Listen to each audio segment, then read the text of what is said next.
You are now tuned in live to Seriously Not Another Podcast. I'm your host. Wait, I got a new name. What's your name? My name is Ben the Blueprint Ready.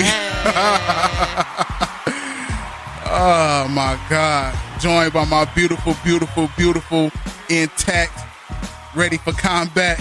Oh yeah. AC. What's happening? What's happening, y'all? It's Good Friday. Yes, it is. It's Good Friday. Ladies and gentlemen, my name is AC, and I am not an alcoholic. I just, like to turn the fuck up, and I'm really with the shits. But, we gonna keep it calm, because I need my job. So, Oh man. Gotta do it for the culture, though. They said they can't hear. Nobody can hear. I feel like your level is low. Oh, they can't hear us on the live. On the live? Yeah, maybe what I need to do on the live. Can they connect the you can't connect the microphone to the live? It should be. Oh wait, the microphone don't have me in there. Pull your thing up a little bit. Yo. Pull your thing up a little bit so it could be in my face, boy. There you go. You got it. You got it. All right. Now the for those that's listening live on Facebook. All right. He said, "Oh, hey, she's back." All right, let me get back to the actual podcast. All right, we back. Okay. We got Ben the Blueprint Ready, and we about to get it in, man. Let me fade this music out. Let me fade this shit on out, man. Yeah, fade that bitch out. Hopefully everybody can hear us live on Facebook Live. I know y'all can hear us loud and clear on Spreaker. And before we get into the show, I want to shout out to everybody that's been a patron. You know what I'm saying? Let me give y'all. Everybody that's been donating to the nation. Yes. Let me see. Let me go down the line right quick for everybody, because everybody has been doing the real nigga roll call. You know what I'm saying? Everybody been doing the 10, which the gold pack, I should say, the gold pack, which just so y'all know, y'all ain't gotta do 10. You can't edit that shit. You can make it 20, 25. Yeah. Y'all can pick however much y'all want. It just starts at 10. You know what I'm saying? So we most definitely appreciate it. So but we appreciate it. Like a motherfucker. So shout out to Jasmine, shout out to yes. Mark, yes. India, Mercedes, Nisi, and our own very own A to the motherfucking C. That bitch what? Oh my God. Oh man. Thank you, y'all. Round of applause. Thank you, y'all. So I think going into this show this week, my spirits is better finally, getting over this whole Nipsey situation and, yes, the back and forth and with so many people online. I'm back at 100. I'm back at 100. LA seemed like it's getting back on the roll. It's not, is it tripping on yours? Is the Facebook live? I know sometimes. Okay, I'm good. Yeah. Oh, okay. It seemed like LA is getting back to the grand scheme of things and getting back on point. So we still suffering from a loss, and we got to rebuild this and keep the marathon going. Yes. And it's on. So it's not a sprint, it's a marathon. But guess what, bitches? Let's do this. The order toast. still matters. Let's do this toast to this marathon that's continuing. Mm-hmm. Salute.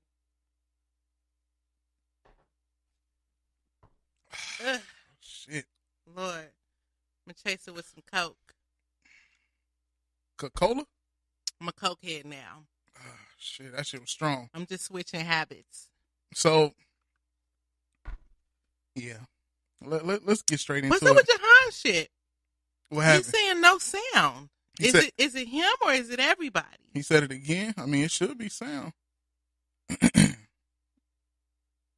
But anyway, how's your week been, Ready? Man, my week has been. This week went fast. Like, I didn't notice how fast the shit was going. Thank goodness that shit went super fast. Yeah, thank goodness I went and had enough topics, because today is like, oh shit. Well, yesterday I'm like, damn, it's Thursday. Oh fuck, let me send this shit to everybody. I mean, it's to you for these topics and shit. Can we get some hearts in the live if you could hear us? Get some hearts or some likes or something if you could hear us, just so we know it's real. I mean, I can add. I mean, right now it's showing that they can hear us, but I don't know what it is. Maybe he the only one that said no sound. Oh, okay. Okay, we back on. Somebody said I can. Okay. All right, let's go. All right. So how was your week? My week, it hasn't been great. I won't lie. My mom is in the hospital. Mm-hmm. But by the grace of God, and thank you everybody who prayed for us, she is doing way better. That's right. And she's about to get her rehabilitation on and all that. So thank you to everybody who kept us lifted in prayer this week.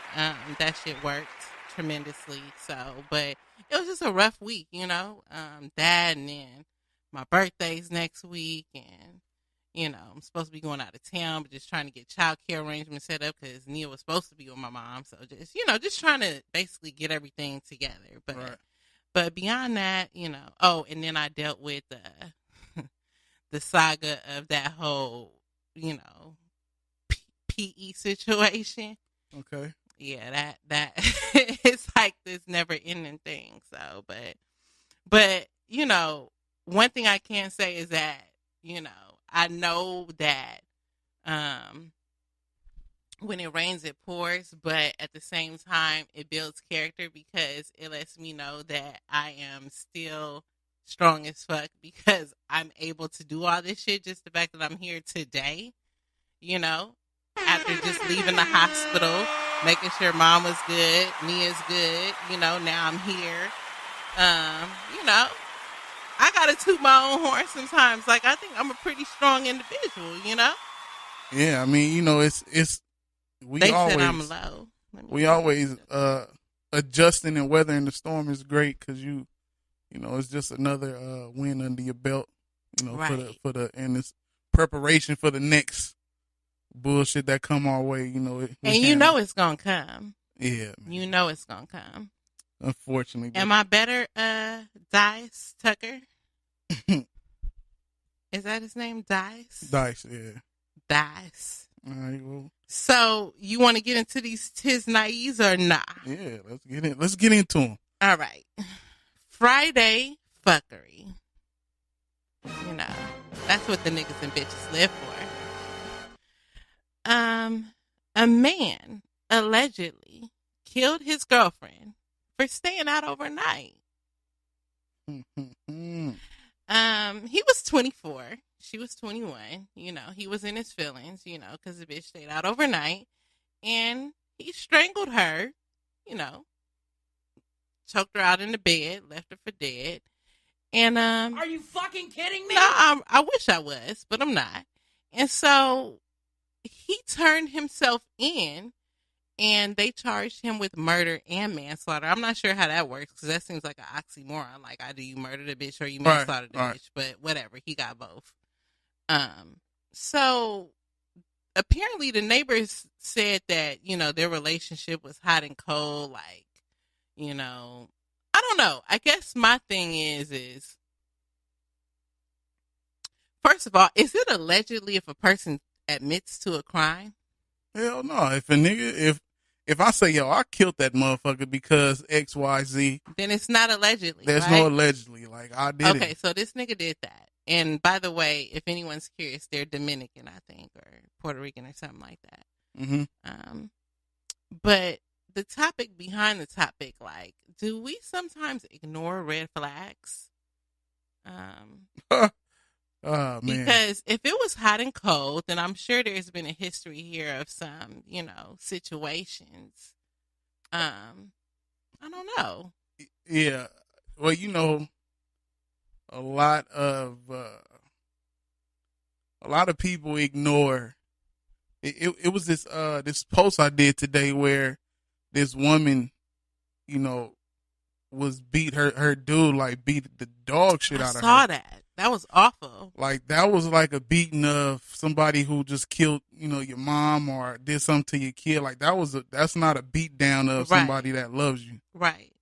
And I'm like, there was a clear indication prior to like, this nigga gotta be crazy, or that you don't go from lovey-dovey to that supreme ass whooping like that. See, but there's some people who feel like that ass whooping is that like sign of love, you know? Like there's some people that feel like if a nigga don't, you know, hit you, he don't love you. So, but I don't know. I just feel like sometimes, you know, I won't say any names, but I do have a friend who is in a situation where the person who she's dating is displaying some characteristics of someone who's very controlling. Like, you know, he wants her to be on the phone with him while he's sleeping. Whoa. Say that again? So she's dating someone who lives in a different time zone from her. Okay. And he wants her to be on the phone with him while he sleeps. And she'll be like, oh, well, I'll be like, why would he want you on the phone with him while he sleeps? She'll be like, oh, because like if I get off the phone, he'll wake up. I'm like, that's because he's not fucking asleep, you know? He want her to sit there and listen to him snore? Look. Yo. And, you know, he does Are you fucking kidding me? provide financially, but at the same time, I feel like people who do certain things like that, I feel like it's a sign of them being controlling.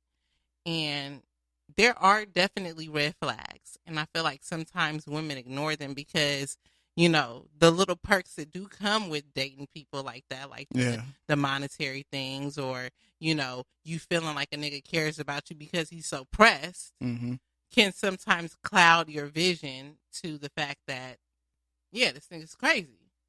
Right. So anyway, that happened. But that's going... I don't even want to go into that because that's going to be a whole nother situation. But yeah. And Jahan is like, sometimes, nigga. Right. So that happened. But in other Friday fuckery news, have y'all been keeping up with the presidential shit that's going on? There's been a lot of presidential things going on. You obviously have, because you sent me all the shit. Well, first of all, I don't even know about the Trump shit. My mom was trying to show me that shit while I was in the room with her, but she's like, "You don't know about the Mueller report?" I'm like, "I don't fucking know about that shit. I don't watch the news. If it ain't on Netflix or Kodi, I don't know about that shit, or Hulu." So apparently the Mueller report is out. I don't fucking know. But when I was talking about the presidential shit, I'm talking about these potential candidates for 2020. Because these people... Oh, they are fucking nuts. It seems like every fucking body is talking about reparations now. Oh, really? Yeah, like it's more than one person. Like it's like 3 or 4 of these motherfuckers that's talking about reparation. Well, first of all, I don't know if the Democratic Party understands how the shit works. Like, y'all do realize we got to pick like one person and stick with that shit, right? We can't have about 3-4 people running, because at the end of the day, like, we got to pick one person that we think is good, and we got to all put our shit behind that person. Because if we got about 3-4 people, it ain't going to work. That's like 3-4 people competing against each other when the whole Republican Party is going to stand behind Trump. Right. That's not going to work. But I just want to kind of do a little, you know, overview of some of these Democratic candidates. So another Friday fuckery issue is one of the Democratic candidates is Andrew Yang. Yeah.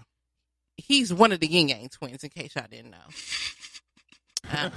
He was one of the Yin Yang twins that got separated from birth. He was one of the Asian ones. But he apparently... apparently he's like testing out like some new technology of like trying to be in multiple places at one time by using Tupac holograms to you know see if he could use this as like a campaign strategy, you know. Yeah. Now, first of all, the video that they showed of him, it was all kind of niggas being said in them Tupac little joints. Did you saw the video because you sent it to me? Yeah. That was fuckery. It's like, bro, you running for president and you sitting here in a video side by side with Tupac while he talking about nigga this, nigga that, thug life. Like, bro. Yo, the reason, and another reason why this fucking, like, Trump being in office is fucking shit up because of stupid shit like that. And then there was, I don't know if I brought it up on one of the other shows, there was another presidential candidate that, what's the video they shoot, like they shit that, like, oh, I'm running for president if you pick. This nigga was at the bar drinking, like, with his homies. See? Like, what the fuck is this? Like, I understand you want to show the people that you are Right. like the people, but this is some professional shit. You don't do these videos. Sounds good to, like, say, like, oh, you could port yourself to all these different places, but it's very, like, detaching to be basically using a hologram to communicate with people. Right. It sounds like you're already coming off as being detached out the gate. Like, do I want a president who's already, like, communicating with me via holographic effects? Yeah, like, what's the point? Like, nigga, He don't want to have to travel. He wants to be able to basically be nicely tucked, but still be present over here. He's displaying laziness already. Correct. You basically. So that's that nigga, the yin yang nigga. And then we have reparations. Our girl Marianne Williamson. Okay. So she's a Democratic presidential candidate. Okay. Now she's just an author, and she also what's that noise? No, you good. Go ahead. That's Okay. some live shit. She also is a founder of, like, a nonprofit called, like, Project Angel Food, where they, like, deliver food to people who, like, have HIV. I know our organization works with them. Mm-hmm. So she's proposing reparations. And I guess she went on record as saying, like, I don't believe that most Americans are racist. I just think that most of them are not, like, in touch with, like, how, you know, race played a role in equal opportunity and all that. And so she's talking about how she thinks that reparations will help to bridge that gap, basically. So the reparations is what help bridge the gap between the black race and everybody and the white race? Well, her whole thing was technically, when slavery ended, like, all of the people who were descendants of slaves were supposed to get the 40 acres and the mule. Mm-hmm. And some did actually get it. Some didn't. Some got it and it was taken away from them. Right. She feels like if that had happened, then at least there would have been a somewhat equal opportunity, for black people to be, you know, as competitive as white people. And so I guess her whole position is that, you know, if reparations are given to the black people, then at least they will have, like, that jump start to be able to be as competitive as white people. Mm-hmm. And I actually agree with that. But the question that was posed to her is, like, okay, where is the money going to come from? And she kind of deflected because she was like, well, when we talk about anything else, we don't ever ask where the money's going to come from. So why is it that when it comes to reparations, everybody always asks, like, where's the money going to come from? Well, maybe because, bitch, you're not considering the fact that there's a lot of fucking black people. Like, how you gonna pay for all this shit? Mm-hmm. You know? And how do you even calculate who gets that shit? Like, do people who are mixed with black get that shit? You know, like, I don't know. It's just a lot of things to consider. It sounds good to just throw it out there like, oh, yeah, give everybody reparations, but it has to be criteria to that shit. Well, the thing about it is, this shit is not going to build bridge no gap because they don't want a level playing field with us. If you go all through history when we did have a level playing field, they came and dismantled everything. They always somehow, some way, it's always a conspiracy theory or, you know, something around the black leaders that can lead us into, you know, the better way. You know what I'm saying? So I don't believe that shit will bring a better understanding with, you know, the white folk with us black folk. It's gonna cause a bigger separation. You think that reparations will cause a bigger separation? Hell yeah. Them motherfuckers are haters. Like, we already, like, there's people think we already get ahead. Okay, I see where you're coming from with that because I know white people had a lot of complaints about affirmative action. Yeah.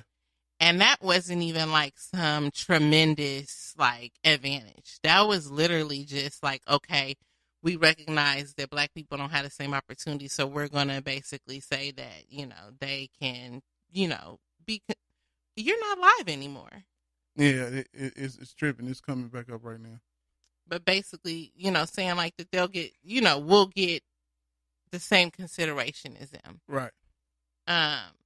But yeah, they not thrilled about that. They tripping off of that win, but they cool with paying their way into schools and shit. Right. But that's not the same to them. Blocking us from getting in there the regular way. And that, you know what I'm saying? We they don't consider that the regular way though. They feel like and even with that, they feel like, well, at least we could pay to get our kids in. You guys are getting a free advantage. Like, that's not cool. We working our fucking ass off academically and getting in there and killing it. Coming from way harsher environments and backgrounds. We walk in somewhere and get looked at so foul and up and down when, other whites are accepted everywhere. They can walk in, it won't pose a threat. I mean, and it's just being real. You can sit and deny it if you want, but we know what's up. Yeah, you could tell by I know for sure that there's a lot of white people behind closed doors that call blacks niggers. So let's be real. And I'm pretty sure I got friends that do it with their family members. You know what I'm saying? Because it's funny you said that because I was on my Belichick shit. I was listening to some old episodes earlier. These niggas hit you with the Belichick. I was listening to some old episodes earlier.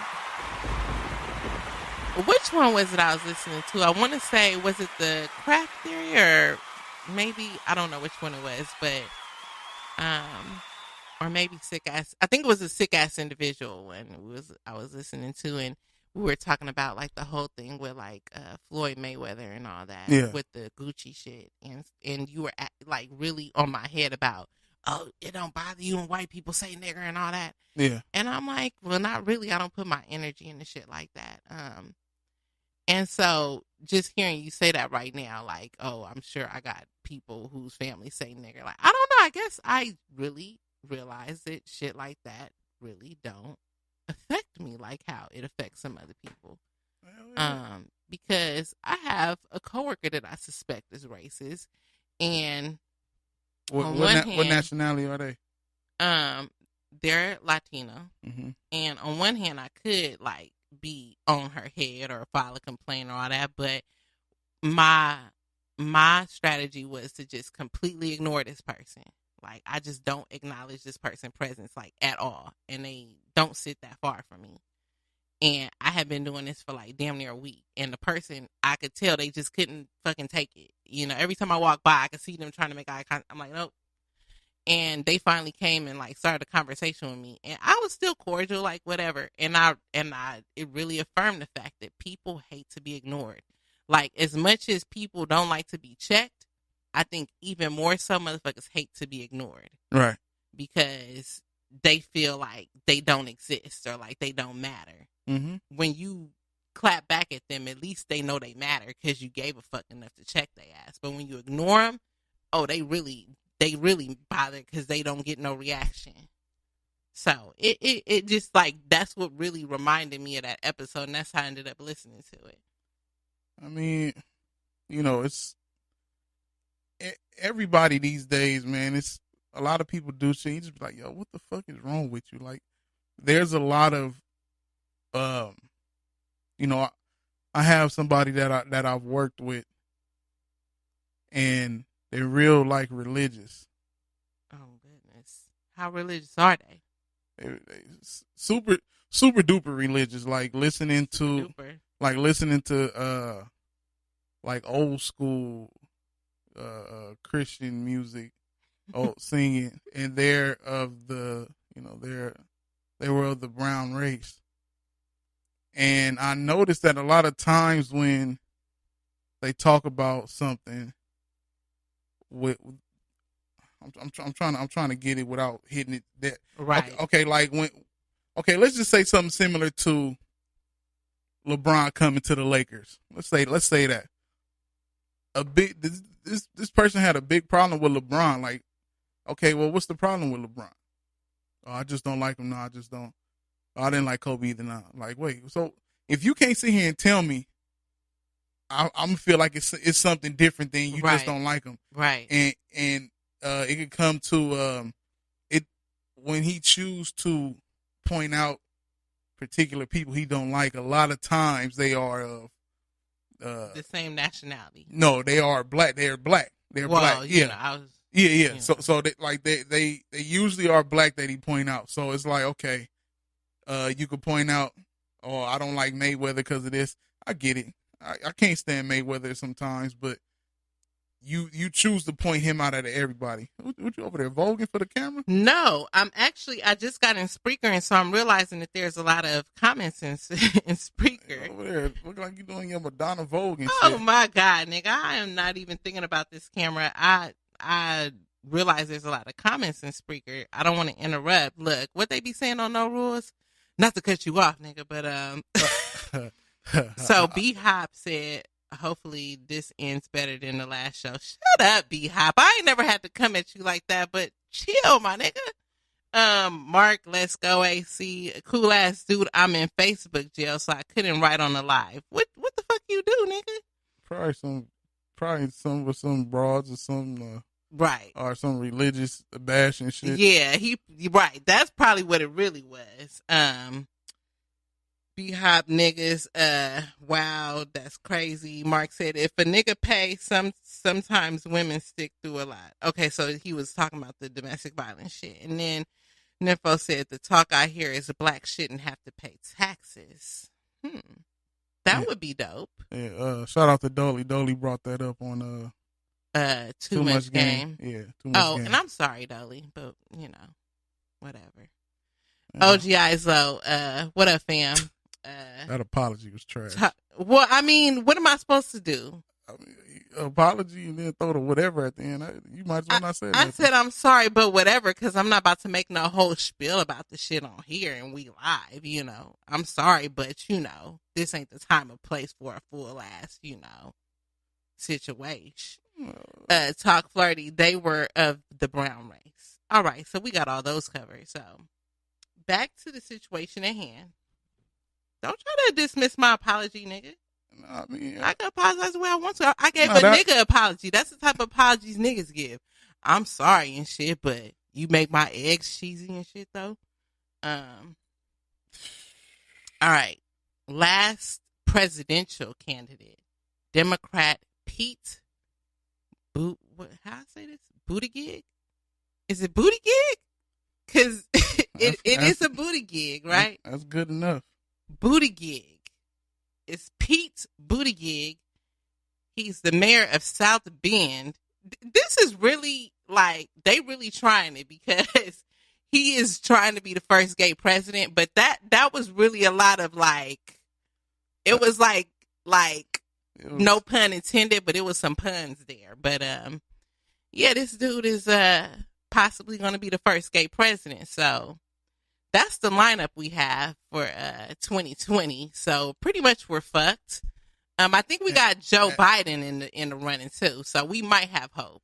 I mean, will we? I mean, Joe Biden is pretty much the only hope we got. Besides these people, he gonna be Obama 2.0. We got the Yin Yang twins. We got reparations, and we got Buttigieg, and we got Obama 2.0. And good old Joe. Joe is Obama 2.0. Yeah. What he gonna do? He gonna help the gays more? But Joe is doing some weird shit too. Remember when we were talking about Joe and he was rubbing on little kids' shoulders and shit, taking pictures? Yeah, this country is fucked. He's a weirdo, dude. I don't know. I might have to go on the other side like Dolly did and be Republican. But I just don't know if I could be a Trump supporter. That's all. Can somebody else run for president besides Trump on the Republican side? Or can we get a different Democratic I thought, candidate? At this point, I think I'm going to go with the reparations chick. well, shit, what you go with the chick over the dude over Yin Yang? I'm not fucking with the Yin Yang twins. That's I'm not here for the Yin Yang and oh, Tupac. pause, B Hop. That nigga said Bernie or bust. Pause. Pause, my nigga. You hold on. I don't think Bernie is running. Are you fucking He said kidding Bernie me? or bust. I said, Speaking of busing, though, you know, Morehouse. I don't know if that's speaking of busing. I'm gonna just throw it out there.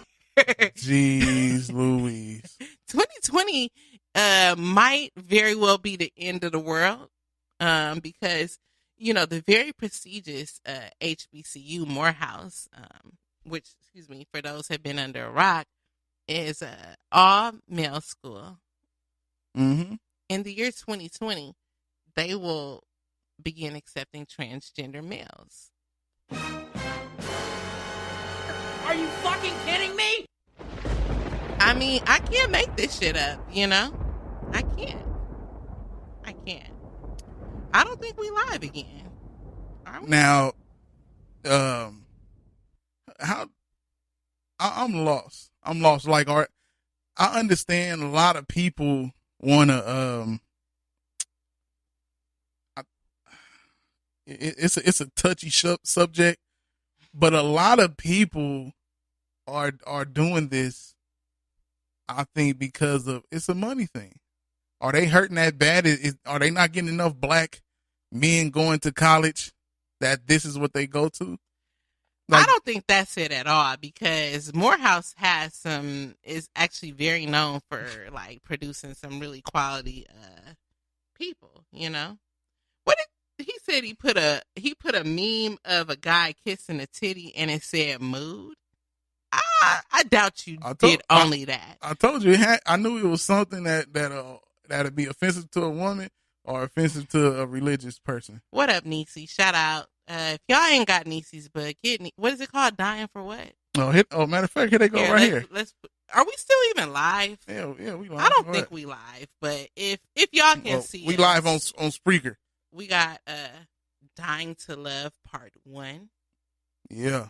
And we got Dying to Love Part 2. They got them on Amazon for the low. So go out and support. We support those that support us. You did. But yeah, and Nympho, stop fucking with these bitches on Facebook. OG Islow said, ain't no candidate standing out to me. Not me either. That's why I said it's fucked. We are fucked. There's nobody where it be like, look, where the independent people at? Let's see this independent in these, this president shit is a wrap. You think so? Yeah, it's a wrap. We got goof troops up in there cracking already. Well, those are the people that we have. We are live, Niecy. The first one ended. There's another one up. I don't think that the second one is up. Man, I'm looking dead at it. Straight up, B. Why is it gray? What? Why is it gray? Why is what gray? Let me see. Oh, okay. Never mind. We're live. Reporting live from the gutter. All right. So, back to the Tiznapics at hands. Let's talk about Flint. Damn, we already got at Flint. That was quick. Let's talk about Flint. Excuse me. Flint. When did this happen? When did the water crisis happen in Flint? 2014. So, Flint water crisis occurred in 2014. Right. They thought it'd be a good idea, like, oh, let's save a little coin. Let's, turn the little switch off and, they could get the little, water from the lake or whatever the fuck it was. And whatever the situation was, the shit wasn't being filtered right or whatever the case may be. And so now they getting exposed to lead and all kind of shit. They fucking water look like iced tea, B. And the sad part is only in the urban areas. Cause I got people out there that live in Flint and they in the better part, and that water's not affecting them. I don't know that there is a better part of Flint. Well, I mean, Flint is pretty much. I mean, well, you got Compton, you know, you got Watts, and then you have But see, that's the you difference. got West LA. Compton, Watts, and West LA are all different cities. Okay, well, you got Flint is Flint. Okay, you got the east side of South Central, and then you Okay. have the west side of South Central. No matter and how they far. all not great. Well, I don't know. There is some. Leimert Park is a pretty great That's area. not South Central. That is South Central. Leimert Park is not a city. It's a section in the I city. wouldn't consider Leimert Park South Central. It is. Okay, people in the comments, do y'all consider Leimert Park to be South Central? What do you consider? It's not Culver City? Hell no, I wouldn't consider it Culver City, but I would just consider it to be LA. It's almost borderline West LA. I mean, because it's going towards, like, you know, the west side. He said we not live on, Niecy said we not live on Facebook. Man, I'm looking at this joint right here, B. Do I need to turn it up? It's a lag in it, but I don't want to keep Okay, so wait. So Talk Flirty says yes that Leimert Park is South Central. What? Yeah, you represent. What? Okay, she back. Nikki being wet is back in the building. Nikki, Bicky F. Wit. Um, I don't consider Leimert Park to be South Central. To me, South Central is exactly what it sounds like. Anything that's south of Central. And I would say probably going as far north as, like, say, maybe like Florence, and then going like as far east as like Imperial. That's what I consider South Central. Like, I would say probably from like South Central is like maybe like, yeah, going from like. Well, you also from Inglewood, so leave the LA, leave the Okay, LA politics that's to us. fine. Yeah, I'll leave it to you then. That's fine. We'll talk about La Brea and Marketplace. Not Marketplace, it's Market Street. Actually. Oh, Market Street. Okay, Market Street. And just so you know, La Brea and Market run the same way. I gives a damn, but this is what we'll leave the Inglewood talk. La Brea and Plymouth. I had a homegirl that called that shit Plymouth before. Oh, she needs to put that ply in her mouth. She did. Put the ply in your mouth. She has. Sound that bitch out. She has put it there. Yeah, that way. You do that with your mouth. But anyway, don't you ever disrespect the block. No, I'm not disrespecting. I'm talking about her. Oh. Plymouth? Yeah, that was disrespectful. nuts. She's also the one, once upon a time called, we was at Wendy's a long time ago, and she was like, she went to the register like, yo, could I get a Kawan chicken sandwich? Oh, who? Kawan chicken sandwich. Is she trying to say Cajun? Yeah. I'm done. You gotta stop fucking with these people. Where did you meet this bitch at? This was in high school. Wow. The Kawan chicken sandwich. Kawan. Niecy said Inglewood. Hey, I'll keep that shit on that side. So Niecy from Inglewood. You, Niecy, and Will. Look at that. Excellent. Lead the South Central politics. We to not us. claiming Will though, cause he take a long time to get his shit out. At least I be drunk. Will, he be like. Will is a yo. Look. That nigga too Inglewood out here. That nigga's an Inglewood. Hey, he ain't fucking around though. But back to the Flint shit though. Okay, this is my shit. Are we supposed to be excited now that they finally decided that they about to give them the shit that they should have got already? Nah. Like, this is not new funding. Like, this is funding that technically was already supposed to be like, oh yay. No, we finally get clean water. What the fuck was you waiting for? This isn't about time, motherfucker. Yeah, what was the wait for? Was you using that shit for some other shit and then you finally got the shit back and now you giving it? That's like if somebody had some money, like say somebody owed you money, right?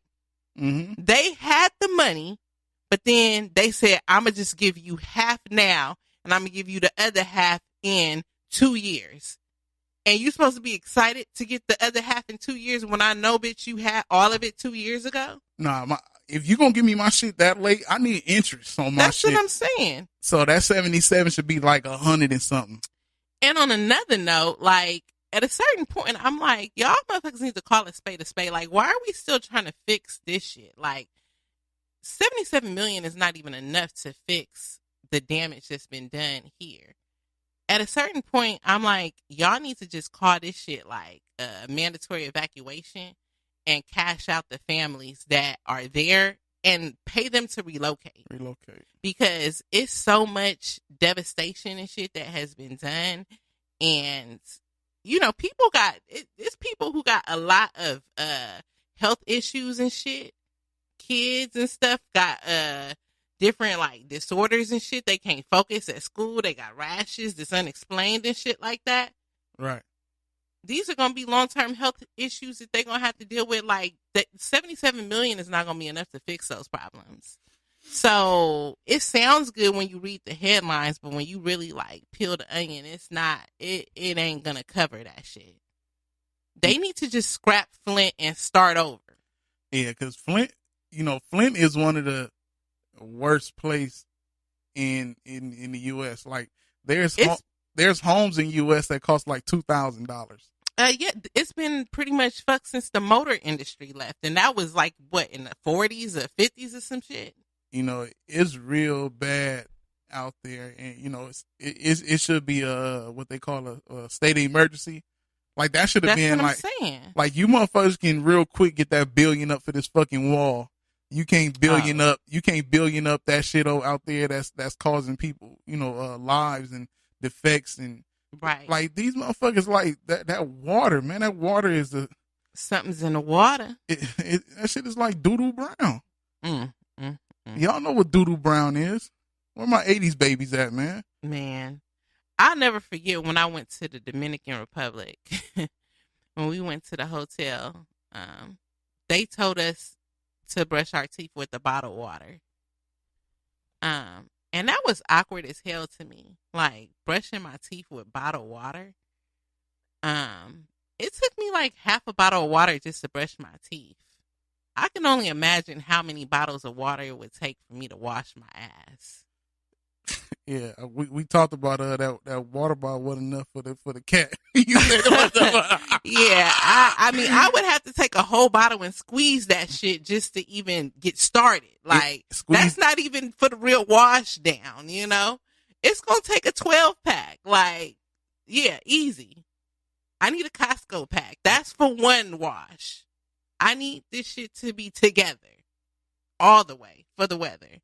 And it's about to get hot, too. Yeah, they going to have to fix that shit. It ain't going to work. It's not going to work. So, yeah, in other words, 77 million ain't going to cut it. So, anyway. Apparently, we having all kind of technical difficulties. Yeah, because somebody said, Mark said that Spreaker cut off, but Spreaker still showing live on my phone. So I honestly, I don't know what's going on.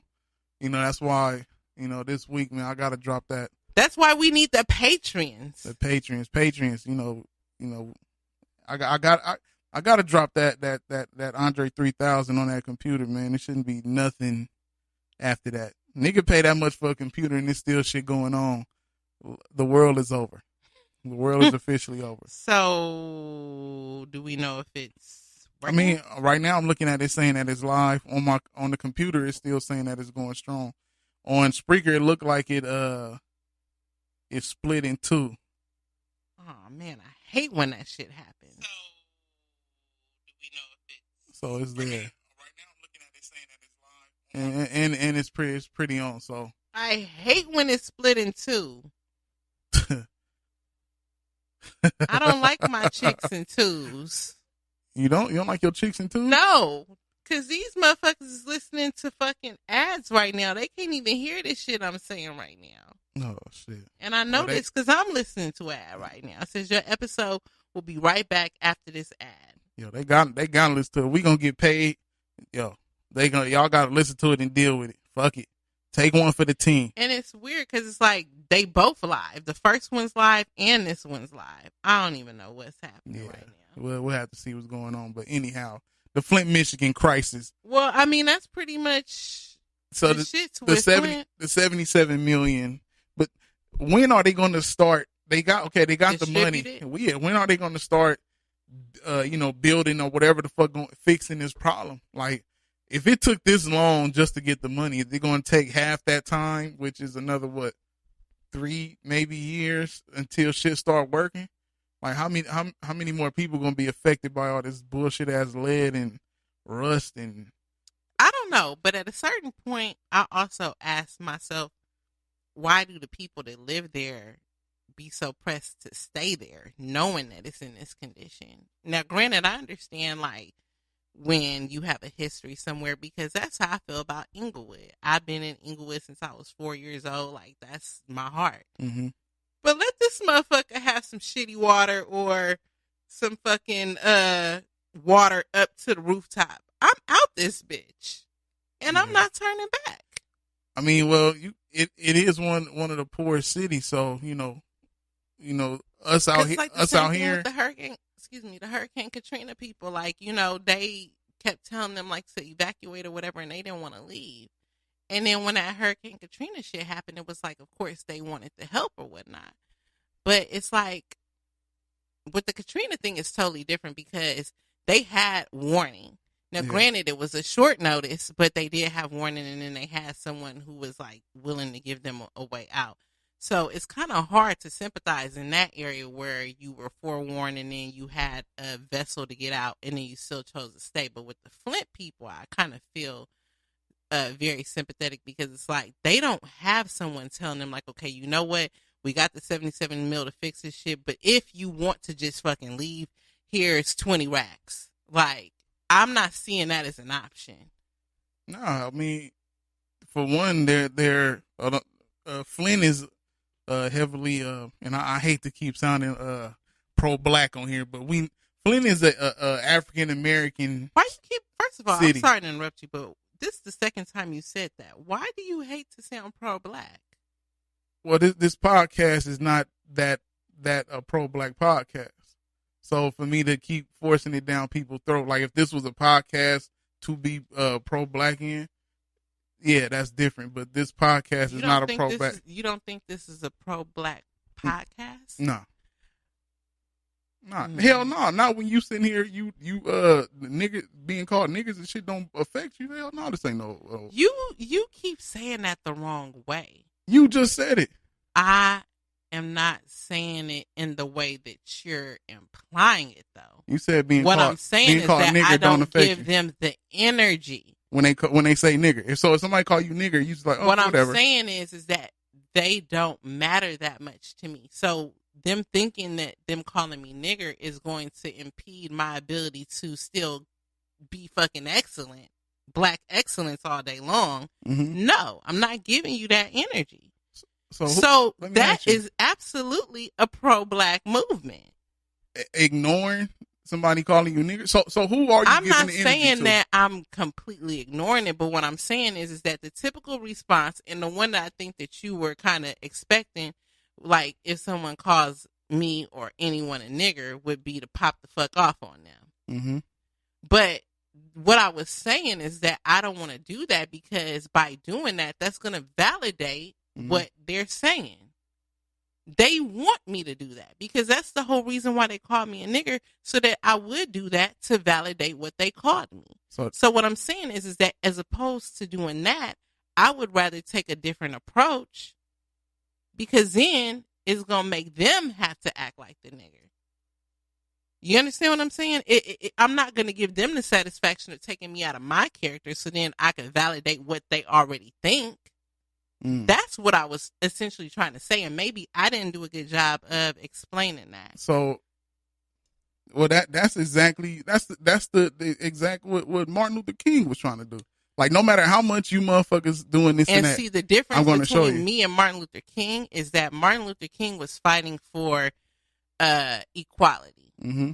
I don't necessarily want equality. Okay. Like, I feel like Martin Luther King was fighting to be able to drink from the same fountain, and he wanted to be able to sit in the same restaurant. I'm not interested in having the same shit they have. I want to be able to have the shit I have. Got you. So who do you get the energy to for disrespecting you as a black woman? Like, cause you'll give get on a black dude's head for disrespecting you as a woman, but why not if somebody of another race call you a nigger?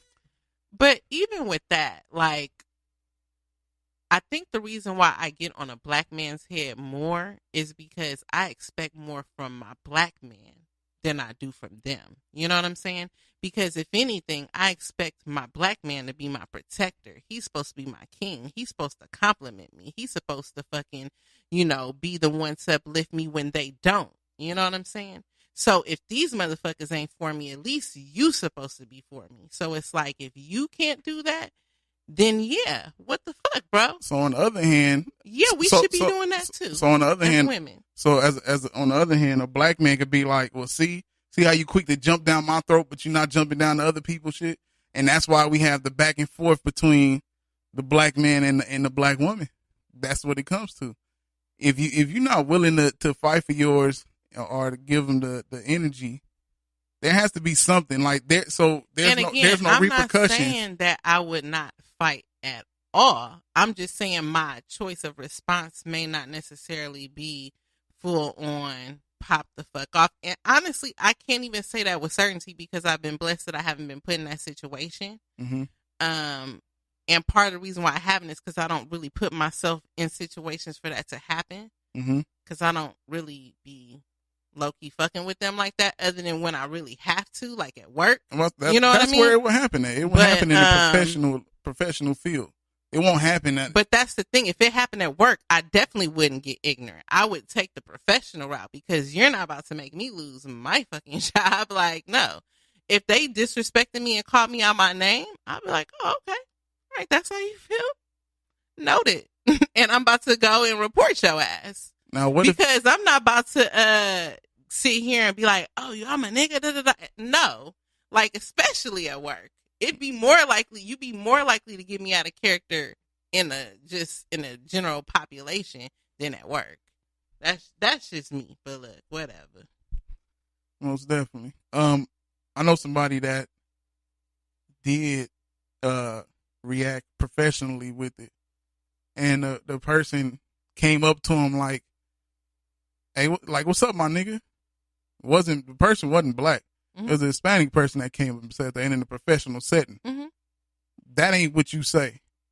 The person didn't even get in trouble for saying that. Mm-hmm. No write-ups, no fires, no warning.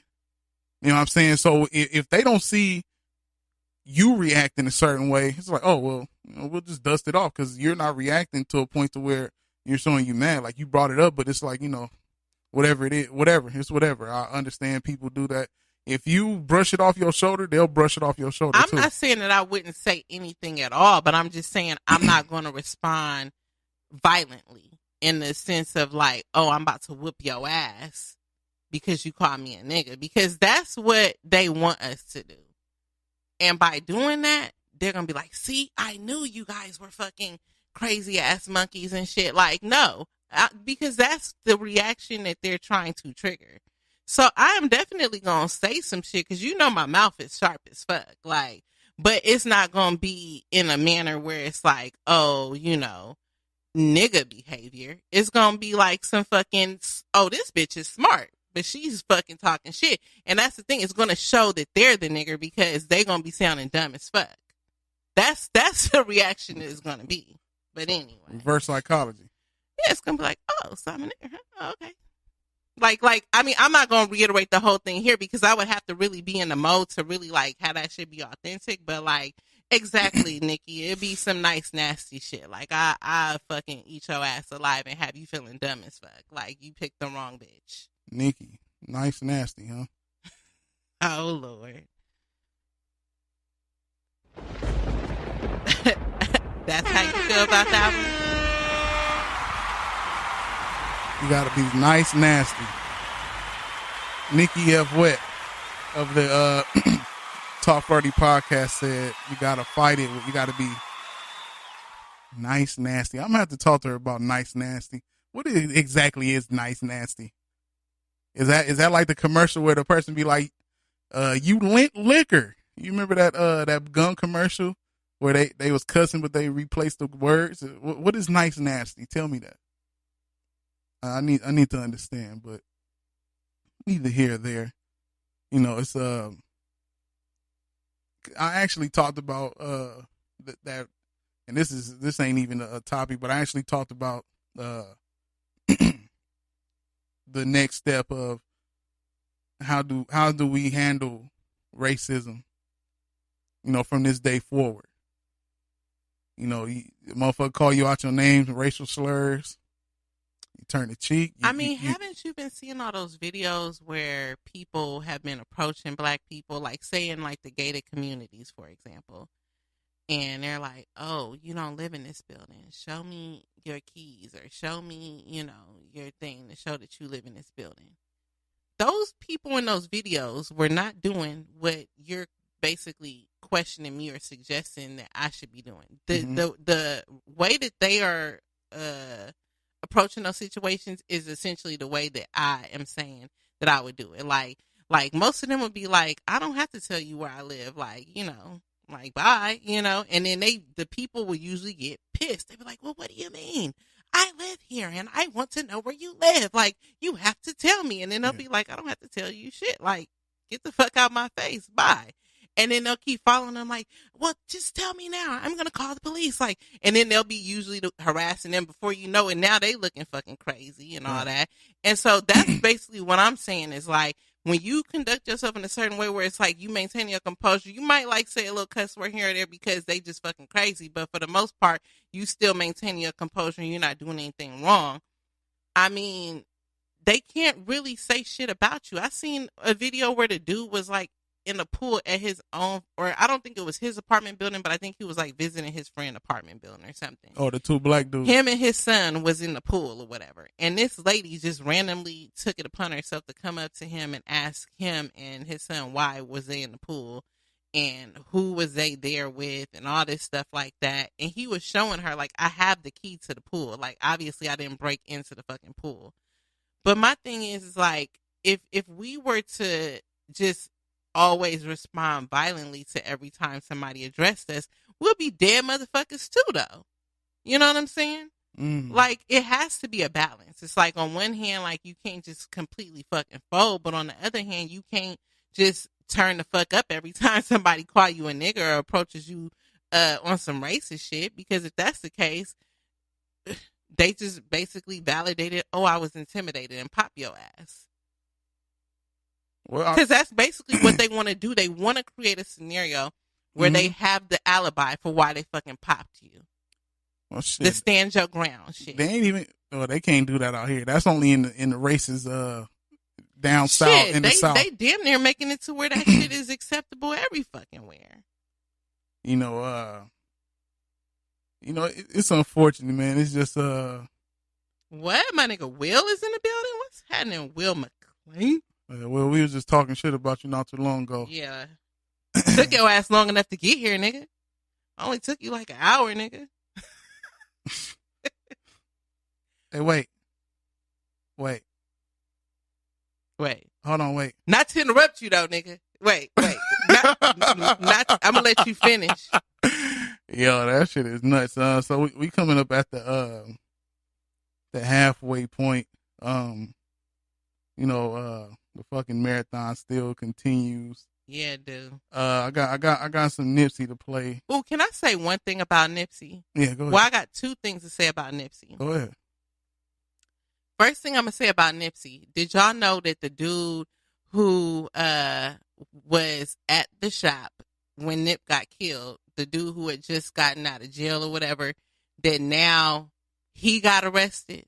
Yeah. Well, the charge has been dropped. Yesterday, they dropped the charges. Okay, but they were trying to arrest him, talking about, Parole because violation. of him being with someone who was getting. I thought that was wild. And but shout out to the lawyer that took his case on for free. She was like, "Somebody please get me in contact with them so I can defend this dude." And it was a lawyer, not a public defender. He had all kind of activists and all that down there, and they was fighting. And because he wasn't even there long. He had just literally had just got there. And he was like, he don't even know Nipsey like that, you know what I'm saying? But Nipsey always, when OGs got out of jail, he always looked out for him. Oh, okay. So, Yeah, but aside from that, I would I think it was last night or the night before, I was on YouTube. It was a video of him talking about cryptocurrency or something like that. First of all, he was so fucking intelligent. Yeah. But the nigga was so gangster though. Yeah. He had like this gangsta ass stance or whatever while he was talking about that shit to the people in the audience, trying to explain some shit about Moore's Law or some shit like that. Mm-hmm. Like, they don't make niggas like that no more. Where are the niggas like that? The niggas is smart, but still like keep it gangster. This is why I wanted to bring that up, because remember when that nigga Pickles used to always talk shit about me and be like, oh, because you want a fucking thug and you want this. No, I want a nigga like Nipsey. That's what I want. And that's what I kept trying to explain to y'all niggas. I want somebody who, you know, from the hood, mm-hmm. but have a business state of mind, you know, and they with the shits, but they also know how to conduct themselves accordingly. And they, you know, respect their woman and they fucking family. I don't think that's asking too much. It's not. Asking for Nipsey is a lot, because Nipsey is one of one, but, you know, he can't be the only one. Oh yeah, there'll never be a nigga like Nipsey ever. Nipsey was ahead of his fucking time. No, that's true, but obviously, if Nipsey existed, then that's proof that other niggas like that exist. It'll be 20 more years before a nigga like Nipsey pop up. You really feel like that? Okay, so the timeline, right? So you remember Tupac was popping all that shit, and he was like, you know, if I don't do nothing, you know, what I talk will spark the mind of the next person that will. That shit sparked the mind. What Tupac was saying, it sparked the mind of Nipsey, and this is what we got. Okay. So that was Pac been gone for how long? 24 years? 96. However long 96 between now is. 23 something, whatever it is. So now we had Nipsey. So now, to me, this is just me, you know, another 20-some years, we'll have somebody who will be like Nipsey times 2. I'm going to read Vicky F. West comments. She said, LOL, that's what most women mean when they say they want hood niggas. But it's too many Jodies finessing us. And a lot of women love Jody. So let's be real. A lot of black women love Jodies. So on that note. Wait, before you go, we can't just leave that on the floor. Oh, that's exactly what we're leaving on the floor. How many Jodies have you had? Me? Yeah. Let's be honest. Oh. No. No? You never had a Jody? No. Wow. You talking about like a nigga taking my car while I'm at work no, and shit? The Jody. No, all the extras, all the hood shit, all that shit. Niggas staying with moms and blase blah, the hood nigga that just ignorant. I only had one hood boyfriend, and that nigga always had a job, always had a car, always had his own bread. Like, he wasn't no Jody. Y'all done had a Jody before. If you put Jody under a microscope, it's gonna sound different. The closest thing I would probably say to that, I was a fucking kid. I was like 18, nigga. I was with my mom too. Like, so I don't consider that Jody because nigga, I was fucking 18. You don't have no homegirls that got Jodies? No, that's a different story. Exactly. But Hustle. you asked me. Look, we going to break. Goodbye. I said black women in general. Black women love Jody. You asked me what I had. But you wanted to leave it off you wanted to take, we're not going to leave it like that. So I said black women love Jodies. Let's be real.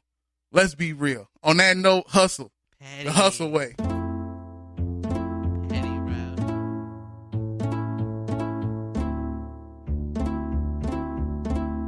Look, do I love it? Do I lust it? The struggle of a hustler, the life of a banker, and death is no stranger. I know I'm like his kin to me, took a few friends from me. It all makes sense one day, eventually, I guess so.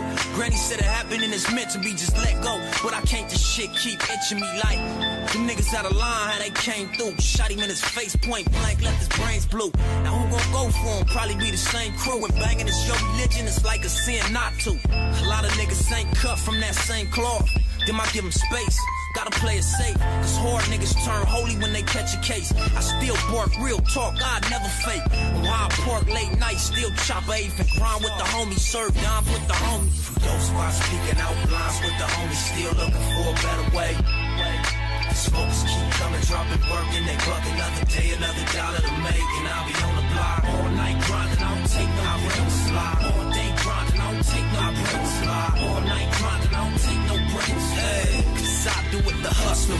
I'm in an 85 Regal, no tint, you see clear through. Young nigga, looking life in the rear view. Burner on my lap, cushion my ashtray. And that's how I'ma play it to my last day. I'm used to getting money in the fast lane, and I only fuck with bitches that be nasty. Leather and wood, my money is good, and I'm like a young celebrity in every hood. Gold ropes for the crew, chrome spokes on my coupe, two-seater. Then I take off the roof like Katrina and slide like a Visa up, slossing in the Beamer. Call me what you want, just don't call me a dreamer, cause mine's is reality. Grind, no salary. I came a long way from selling grams off Gramercy, boulders off Brian Hurst, sevens off Slauson. Now I got options, now I got it poppin'. Those spots speaking out blinds with the homies, still looking for a better way. The smokers keep coming, dropping work, and they buck another day, another dollar to make. And I'll be on the block all night grinding, I don't take no breaks. All day grinding, I don't take no breaks. All night grinding, I don't take no breaks. Hey, cause I do it the hustler way. Look. Take away my granny blessings, I'll be history. Them bullets cut shot through my lack wouldn't have missed me. Come to my hood, say my name, I ain't no mystery. I'm probably in the spot, full of hustlers, energy. In the kitchen, count cash, watching cocaine chemistry. Cooking it to crack, I was looking into rap. Hard to focus on my dreams when I'm looking at the facts. Shooting down the street, now I'm looking at my Mac. And you can tell just looking at the facts, it's a coffin or a seal. If you young and you black with your name on it, still every chord pass, bang on it. If you gon' do it right and put that thing on it. You too deep in it to quit, I know the pain of it. You love the game, but you knowing that the game doesn't. Let you back, let the fact, it's the same struggle. City to city, we try to the city hustle. Speaking out lines with the homies, still looking for a better way. Smokers keep coming, dropping work, and they buck another day, another dollar to make. And I'll be on the block all night grinding, I don't take no breaks. All day grinding, I don't take no breaks. All night grinding, I don't take no breaks. Hey, cause I do it the hustler way.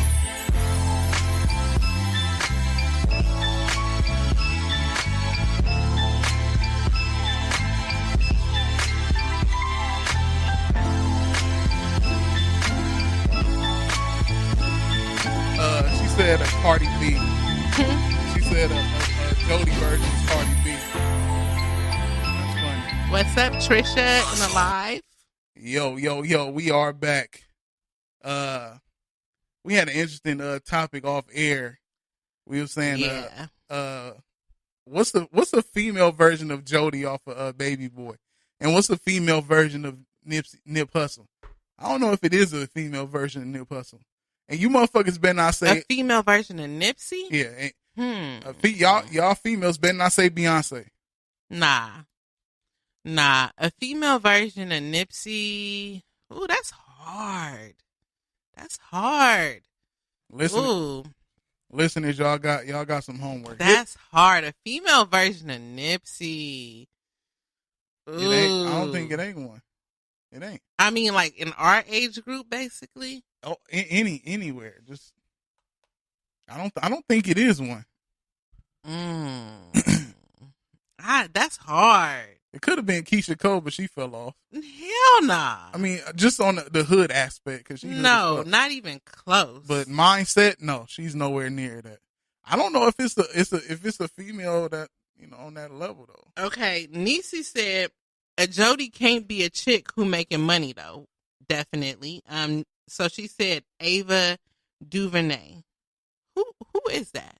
I don't know. I have to look that up. We got to look that up. You know Niecy ass with her prolific ass. I think that's an R&B artist. It's probably somebody she made up in one of these books. Vicky F. Wet, really? No, Young Ma is not no goddamn Nipsey. Yo, okay. She's back to Nikki F. Wet for that. Yeah, no. Young Ma. No. Yo. What does she even do for the community? Oh, it don't matter if she don't rap. Niecy said she don't rap.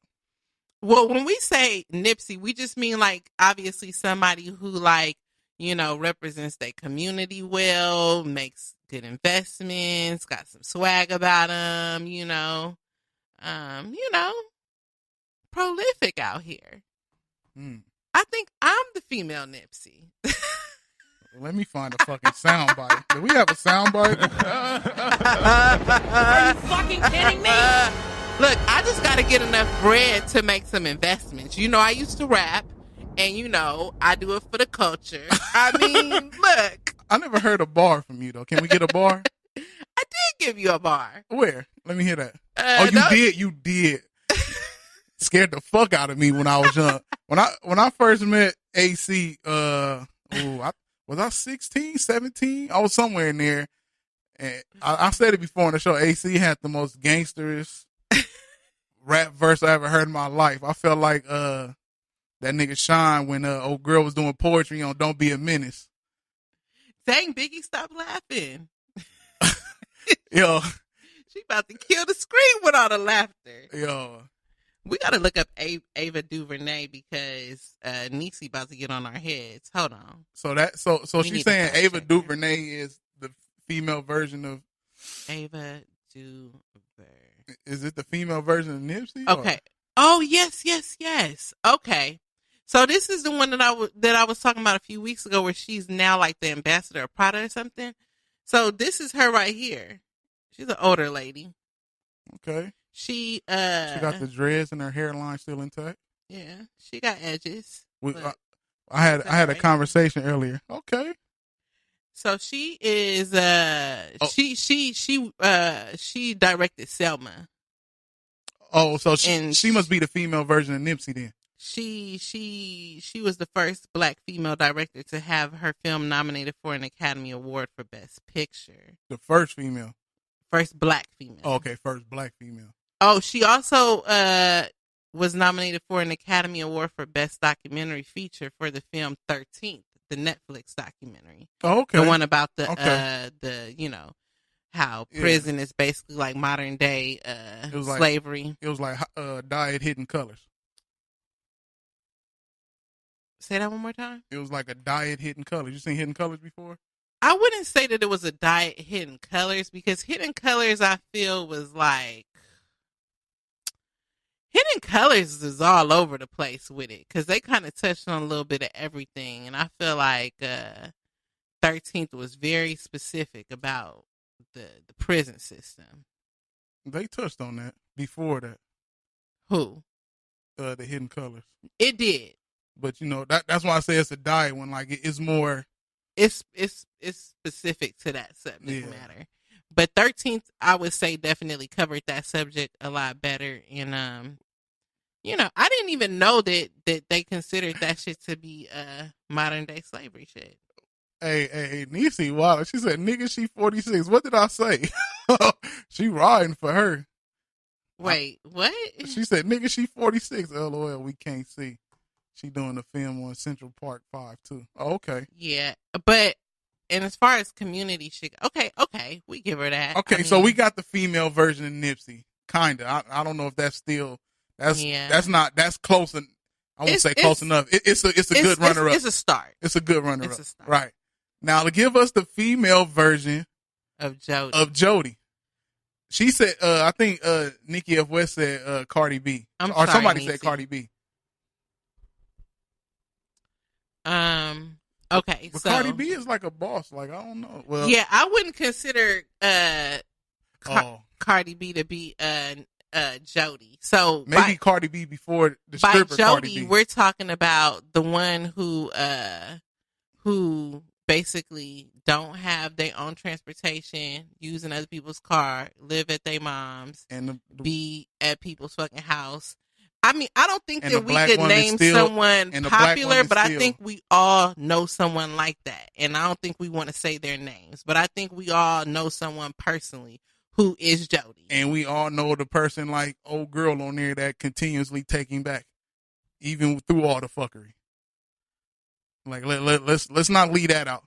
The women is just as bad as the nigga for accepting that bullshit. We all know women like that. I don't think anybody was implying that we don't accept them. I don't even know how we got here. She's a finesser. Who? Yo. Who? Cardi B, I'm guessing. Yeah. So Cardi B before Bodak Yellow. Before I guess when she was just stripping and doing her Instagram thing.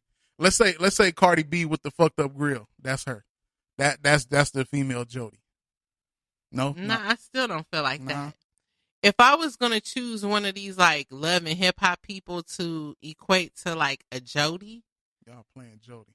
then the closest thing to Jody to me would probably be like Sky off of like Black Ink Crew, probably like the first couple seasons. You know, before she got her ass and her titties done, like, you know. Not Flat Sky. Yeah. Yeah, that's Jody. Yeah, I lost. Yeah. Anyhow, But I know a female Jody. I'm not gonna say her name. yeah, I'm not saying the one I know either. Yeah. No, Black China is Queen Finesse. Oh yeah, that's wild. But Who the fuck is Black China? you don't know who Black China is? No. That's Rob Kardashian baby mama, Tiger baby mama. Well, that's what I'm saying. Like, I see Niecy talking about the Inglewood shit, but she spelled black with 2 C's. Well, y'all know. Yeah, that's how Black China spells her name. It don't matter, but in Inglewood, you don't do that.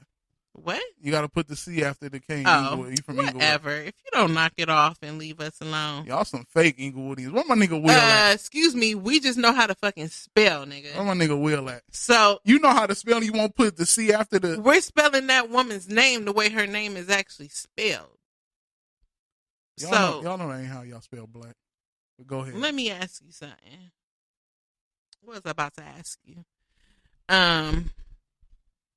So we got other topics. So in line with what we talking about. So you sent me something about relationships. I'm trying to find the actual post so we could read that actual post. It was about like basically because we kind of talking about relationships and taking care of people's kids. So it really made me think about the Jody thing. You know, the thing where you're talking about taking care of another man's kids or whatever. Mm-hmm. You sent that to me in my messages, I think.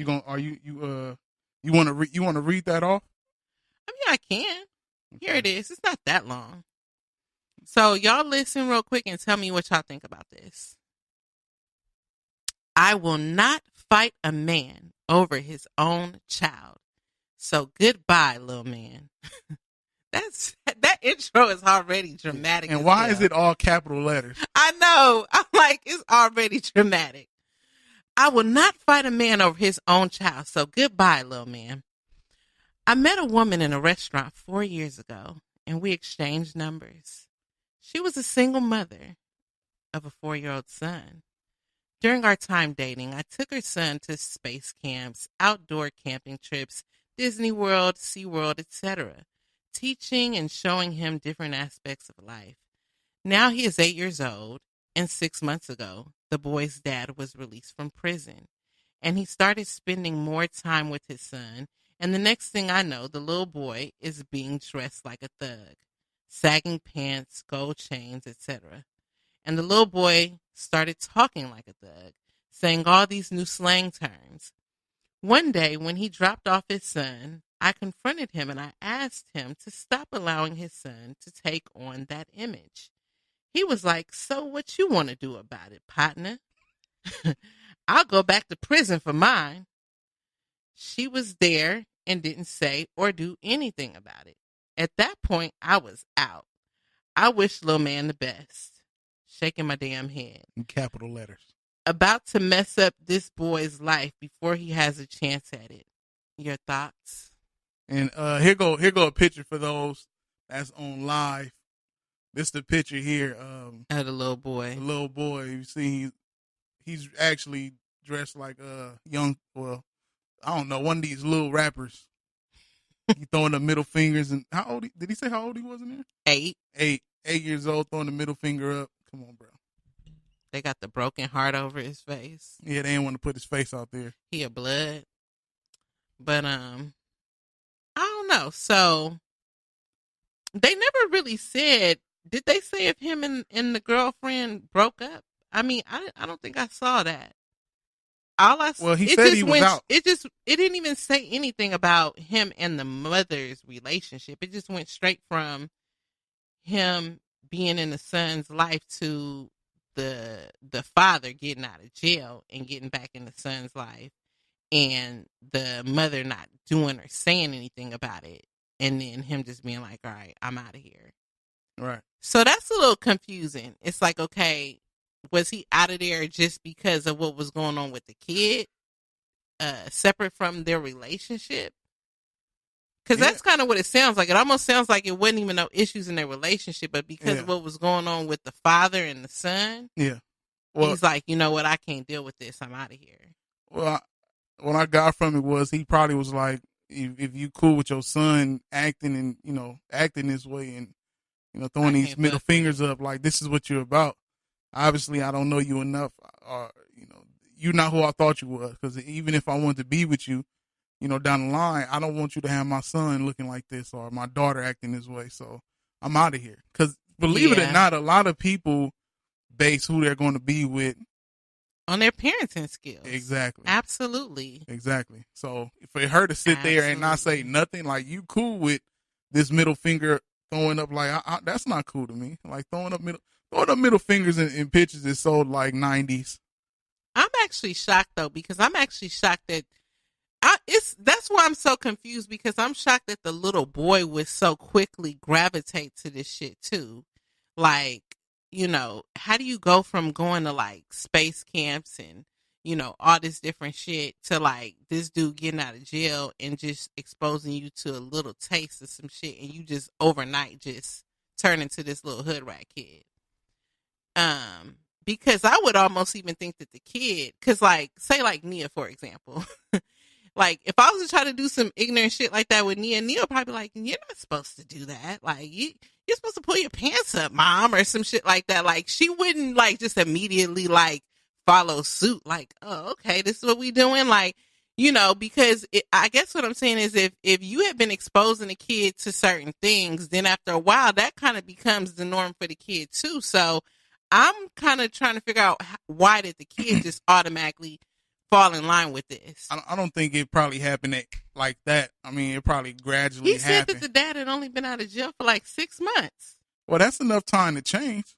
A little kid that's, And then it's like, I don't know. And then on the other hand, I feel like, I guess the only reason why I'm a little bit disappointed in this guy that wrote this is because instead of him just bailing out, because I get it, it's like he wanted to give the guy the space to, be the father after him being in jail. But to a certain extent, I feel like, you had already been in this kid's life all this time. Like, if anything, just be on the sideline and continuing to tell the kid, like, I know your dad engages in this lifestyle, but this is not the life for you.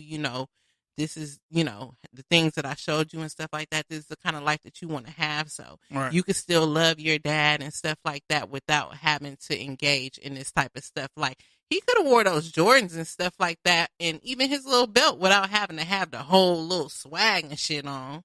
It was just the whole little shit all together that made it like the little hood rat look. He looked like one of them women that dress their sons like the men they want to date. I hate that shit. That is very, very real. I hate that shit. You know what I'm saying? In the message board, they saying Nikki F said he probably didn't want to put in the work to correct the son. I'm not trying to blame it on the guy, but that was like one of my thoughts. Like, if you had already been there, like, why not continue to do that? But then Mark was like, well, maybe the kid didn't like that space camp shit, Yeah, space camp generation ended a long time ago. Well, even with that, like, it's him showing the kid something different. You know what I'm saying? Like, how often a kid won't know if they like the space shit unless they see it. Because how often are kids going to see something like that? It's just alternative. That's different from the norm. You know what I'm saying? Opening up that kid's mind to something like that to become something other than, the basic with how kids want to grow up. Everybody want to be entertainers and this and that. Like, he probably like, we probably need more rocket scientists or, we need, that's the type of stuff we have to show to our kids to be something different, because we need all of that shit, because they and that shit, they shut us out.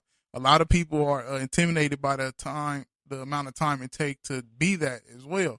Mm-hmm. You know what I'm saying? So, it's unfortunate. I could tell that the dude was hurt by it. He most definitely was hurt. Because I'm pretty sure he probably looked at him like his own. He probably don't have his own kids. Brian reiterated what you said, dress the kid like the man who left you. Benici brought up a good point. It's hard to co-parent from two different mindsets. And I definitely agree with that. And even just from a simple standpoint, like, I know, like with Nia, during the week, I try to make her certain meals, and then she go to her dad's house and they eating bullshit. Like, she come back looking like she 5 months pregnant every fucking weekend. And I gotta undo that shit every time. Like, she was stopping up toilets and shit. Like, dude. She was dropping the braided turd. Man, I'm like, dude, like, how did you even get that shit out of you? Like, like, dude, TMI, but I'm just keeping it 100. Like, even on a simplistic level, like, even more so when it's the weekend parent, they want to be the cool parent. So sometimes they let the kids get away with certain stuff that the routine parent may not be able to let their kids do during the week, because I have to keep the structure and shit going. Right. So it's like, even though both parents may have the best interest at heart, it conflicts sometimes, because it's like, if I'm trying to keep the structure during the weekend and on the weekend it's like no structure, it's like trying to get her back in the groove come Monday or Sunday, Monday. It takes a couple days just to even do that. And so by the time she get back on track, she's back over there. Exactly. So it's a seesaw. Exactly. Seesaw. Like, because I be trying to figure out, why is she so excited to go to her dad's? Like, as soon as I pick her up on Friday, she'd be like, am I going to my dad's house? So I'm going to my dad's, right? And I'm like, but when I pick her up on Sunday, she be coming back with a bag full of shit, like Crunch Munch, fucking salt and vinegar chips, like just all kind of snacks and shit. Like, oh, okay, so I see what y'all doing over there. Right. And then they got the nerve to tell me like, oh, you got her on a diet, right? Nigga, really? After you done sent her with the sabotage bag. Nigga, wow, how dare you ask me that, nigga? Right. Oh, I'm supposed to right y'all wrongs. Nikki F said a lot of parents don't parent like that with technology today. Yeah. Well, I mean, it all depends. Like, like, even though I'm not a parent, I've been raising my sister since she was 10. You a parent. And it's apparent that I'm a parent. It's apparent that you're a parent, even though it's not apparent to you. Hello. Wait, hold on. Now, you see where the rapping part come from? She was talking about? That's that rap shit she was talking about. But like, I always showed her different stuff. I know at one point she was into like trying to do like filming and stuff. Like, they'll make little, her and her cousin will make little films on her phone. They'll act out and shit. So I'll be like, okay, well, I allegedly took some film books from somewhere, and allegedly, and I got her the film books. Some was like how to write a script, some was how to edit it, whatever the case. And I gave her my camera, my $600 camera. Like, here you go, do it. Oh yeah, I remember you posted one of the videos on Facebook. Right. So sometimes you have to show them something different. Now at first she wanted to be something else, but now she got her mind made up, and now she's going to be a veterinarian. So shout out to my sister starting Cal State LA. Oh, so she decided on Cal State LA? Yeah, I had a long talk with her, and I told her, I had to break down to her making decisions, logic and emotionally. Mm-hmm. Emotionally, she was already like mentally already checked in at UNLV, and I told her, like, I'm not telling you not to, right? But they're not giving you as much money as they are. Right. You can still get to your same destination no matter what school you go to, as long as you put in that work. And I'm like, you got to think about the long term. You got loans. They ain't give you that much money, so you got to get a whole bunch of loans. Mm-hmm. So once you're done with school, you're gonna have to pay them back. And not to mention, you got to go to I forgot the school after that for some type of doctor school, whatever. You gotta go to med school. School. There we go. Med school. She got to go to med school. So that's another situation. So you got to think. So I told her, so you gonna be out of school.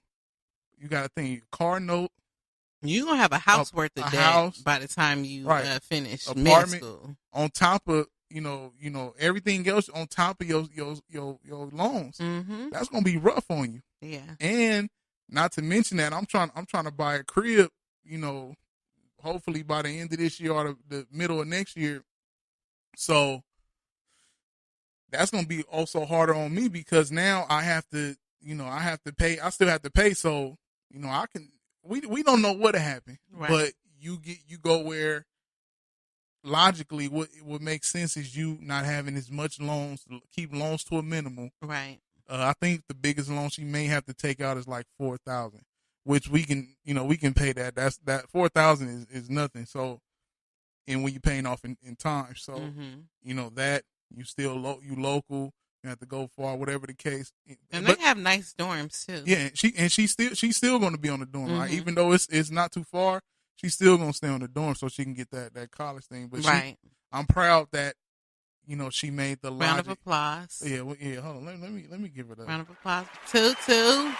Her making that decision, because I told her, like, I'm a follow. I'm with you wherever you do. Like, I'm in it for the long haul. So whatever you chose to do, let's do it. But just think about it. And I told her that we'll go write down the pros and cons.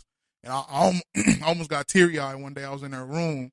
I didn't think she was going to really write down the pros and cons. I'm doing something. I think I was trying to fix her TV or something. I looked down. It's a notepad over there, and she had the line UNLV pros and cons. I was like, okay, so she actually listening. So that made me made me know that I'm parenting her right. You know what I'm saying? So, But see, I would almost say that that's one benefit of you parenting as a sibling, though, is that you being her parent, but also being her big brother, she's probably even more adherent to the things that you're saying. Because you know how sometimes, like, when the advice comes from, like, your older sibling that like, really trying to look out for you versus, like, the parent, we sometimes in our mind feel like the parent trying to hold us back from having a good time or some shit. Like, she probably really, like, was receptive to that feedback, Yeah, so that's a blessing for her too, to be able to have you in that role, Yeah, she did that, man. I was surprised.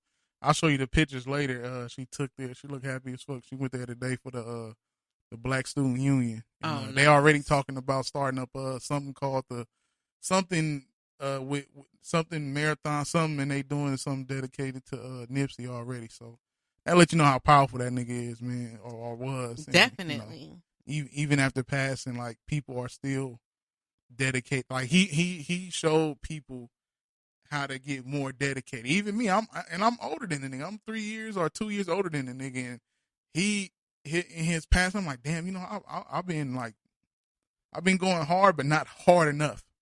Let me get on this marathon with, you know what I'm saying? So, and a lot of people's like that. So shout out to everybody that's on their marathon, man. Well, I'm glad that you brought him up, because that actually was like a good segue to the last topic that I wanted to talk about tonight. Because we all know that, like, Nip had that, like, natural charisma that separated him from other people. Right. And I was looking at a video earlier today. Well, I mean, it's no secret here. Y'all know my biggest thing is energy. Everything with me is energy, Keep that same energy, nigga. Like, I mean. Yeah, you told me that. But seriously, because I told you that. Yeah, I'm sorry. When I stopped the show, keep that energy. While you walked off to go take a piss, I'm like, what energy? I'm sorry. Is that? No, go ahead. This is gonna be a good topic, because I'm glad that's been irking me, like, this topic. But go ahead. But and I've had conversations with other people about this. The people who are close to me know that as I'm maturing, like, I really lead my life based on energy now.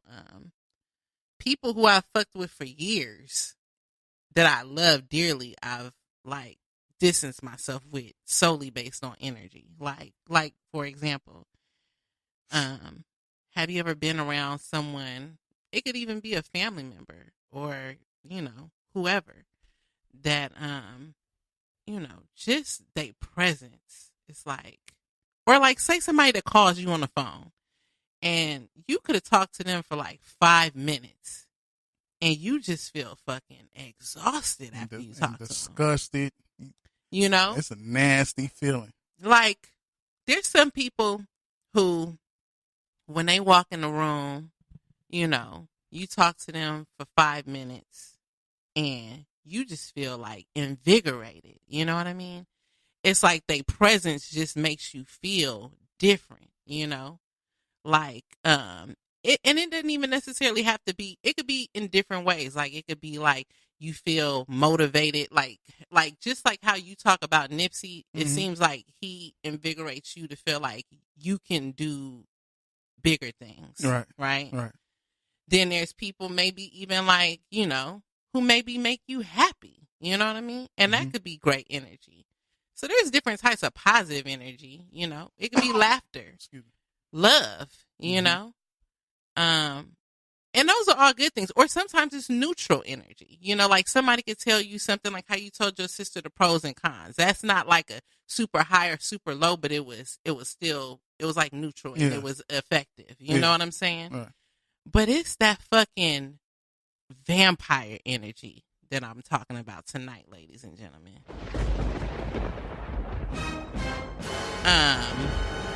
The vampire energy is that shit that'll suck you and eat you alive, my nigga. I don't know. That sounds like a good. You're like, I might need that. Where I that get like that a hell of a spirit to me. Where can I get that? Damn, niggas out here getting snatched by the spirit. You know, I've been really dealing with this like for the past year or two. I had two people that were really close to me, like people who I love really dearly. And, you know, I was trying to figure it out myself. Like, what the fuck happened? Like, I be having so much fun with these people. And then at a certain point, it's like something happened, you know, like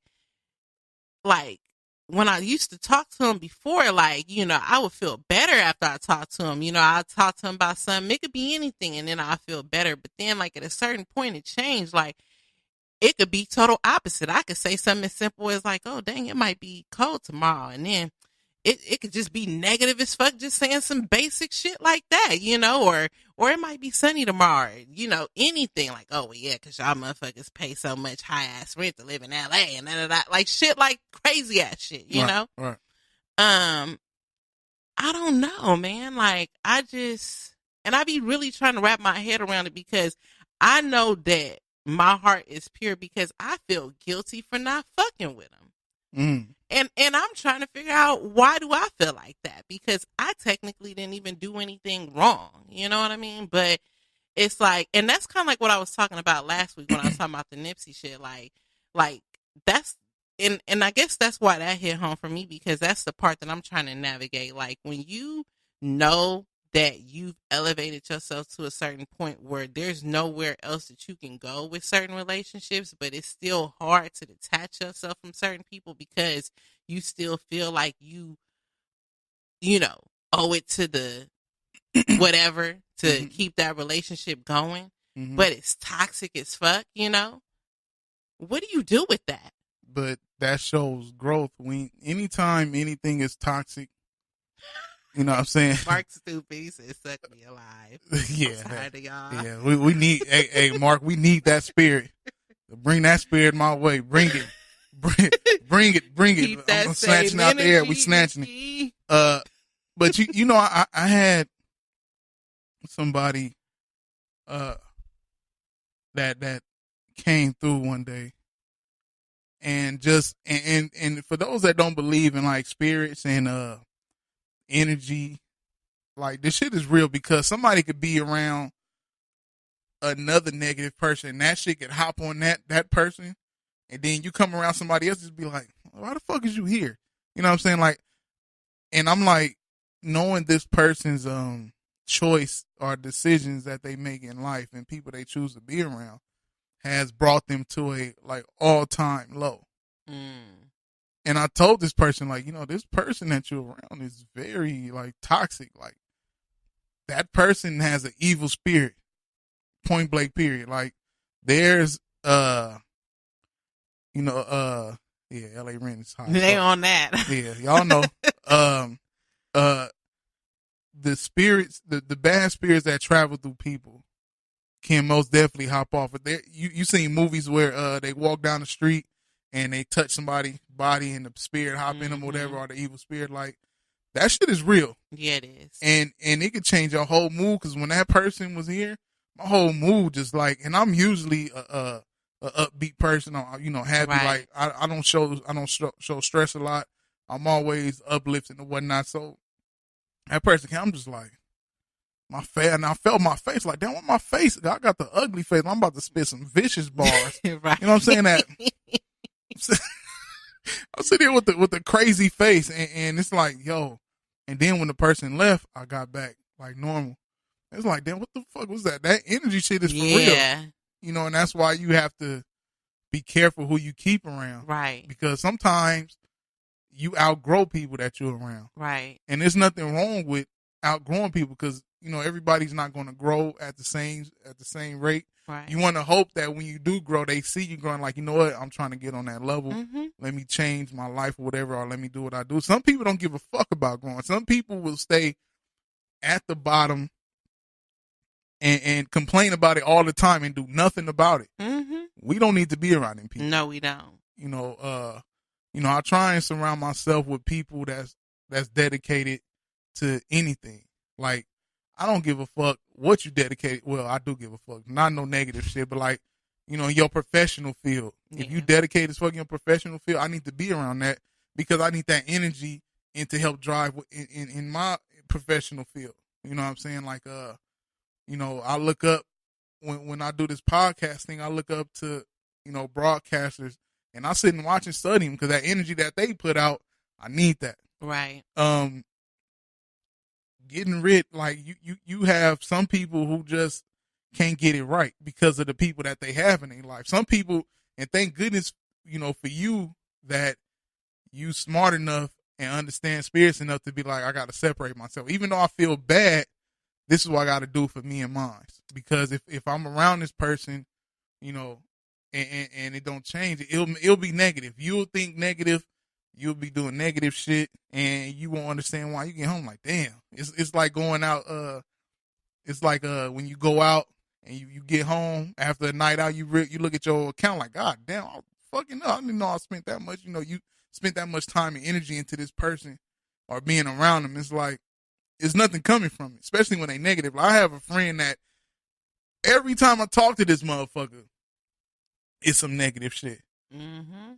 Well, what are you doing? I done try to put you in positions to better yourself, and it's not like that. You know, I'm just this baller, but I have people that's doing stuff to be like, okay, well, if that's what you're trying to do, here go, you know, whoop-de-whoop name, here go the number, or, you know, let me know when you're ready. I'll take you myself. Mm-hmm. If that's what has to happen, you know what I'm saying? And they didn't take it. You know, of course, you know the saying, you can lead them to the water, but you can't make them drink it. Right. You know, you can show them how to fish. You can do everything, but unless that person want to, it's just some people so stuck in that negative spirit, and they know it and don't give a fuck. And you know what else too? As I'm listening to you talk, some people are so pressed about being right that they don't give a fuck about being happy. You know, they more concerned about proving who was right or wrong versus about just being happy. You know what I'm saying? Mm-hmm.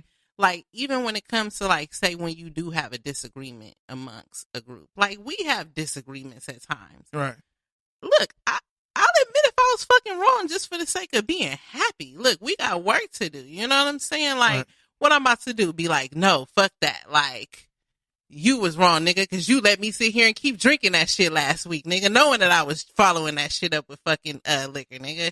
So it was your fault, nigga. Like, who does that? You know what I'm saying? Like, for the record, I didn't let her do that. I mean, you know, but there's people who do shit like that. It's like they be so pressed about not being wrong that they willing to sacrifice their happiness just for the sake of saying that they was right. Man.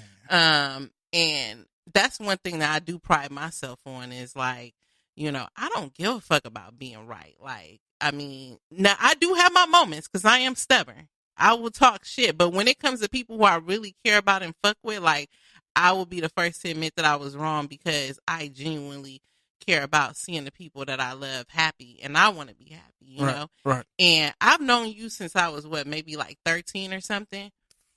Yeah. But how many years are we apart? 2? I don't know.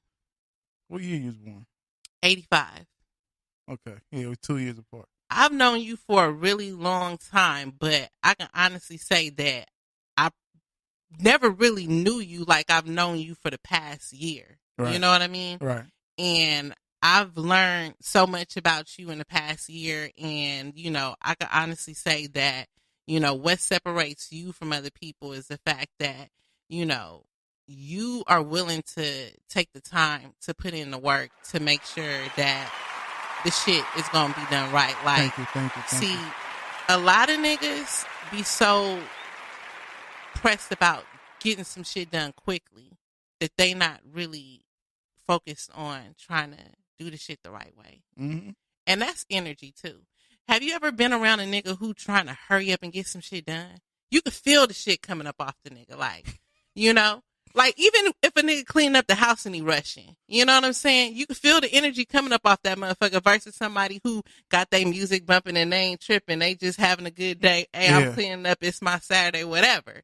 It's a whole different vibe. And that's you. You know what I'm saying? You willing to take the time to put in the work because you thinking about the long term and the end result versus these motherfuckers who just want to start some shit today and say they doing some shit today, you know? And I literally thought about this shit like about a week ago and I was like, man, in a year or so from now, motherfuckers gonna be mad that they not a part of Townhouse Media. You know what I'm saying?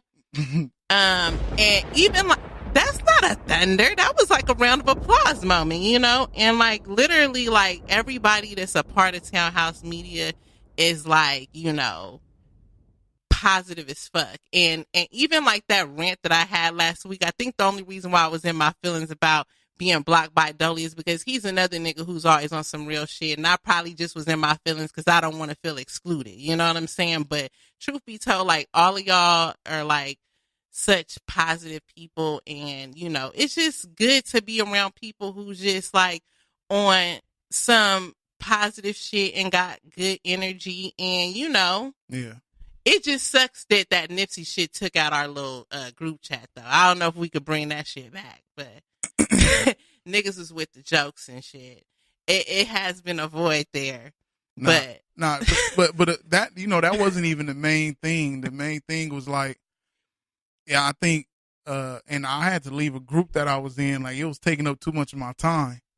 Like, my phone was dying soon because I keep getting messages in these groups and shit. But, you know, that wasn't the main thing. Like, you know, I had to unplug from that shit and all. But no, I feel you. It was and honestly, you know, I was thinking about that shit too. Like, social media energy be fucking me up sometimes too. Yeah. Like, just scrolling through certain shit and seeing certain shit be fucking me up. Like, if it wasn't for this podcast shit, I probably would, like, take a break from that shit for a while, too. Yeah. But I feel like a certain obligation to, like, stay on there just for the sake of, like, you know, because some of our topics and shit come from there. A lot of them.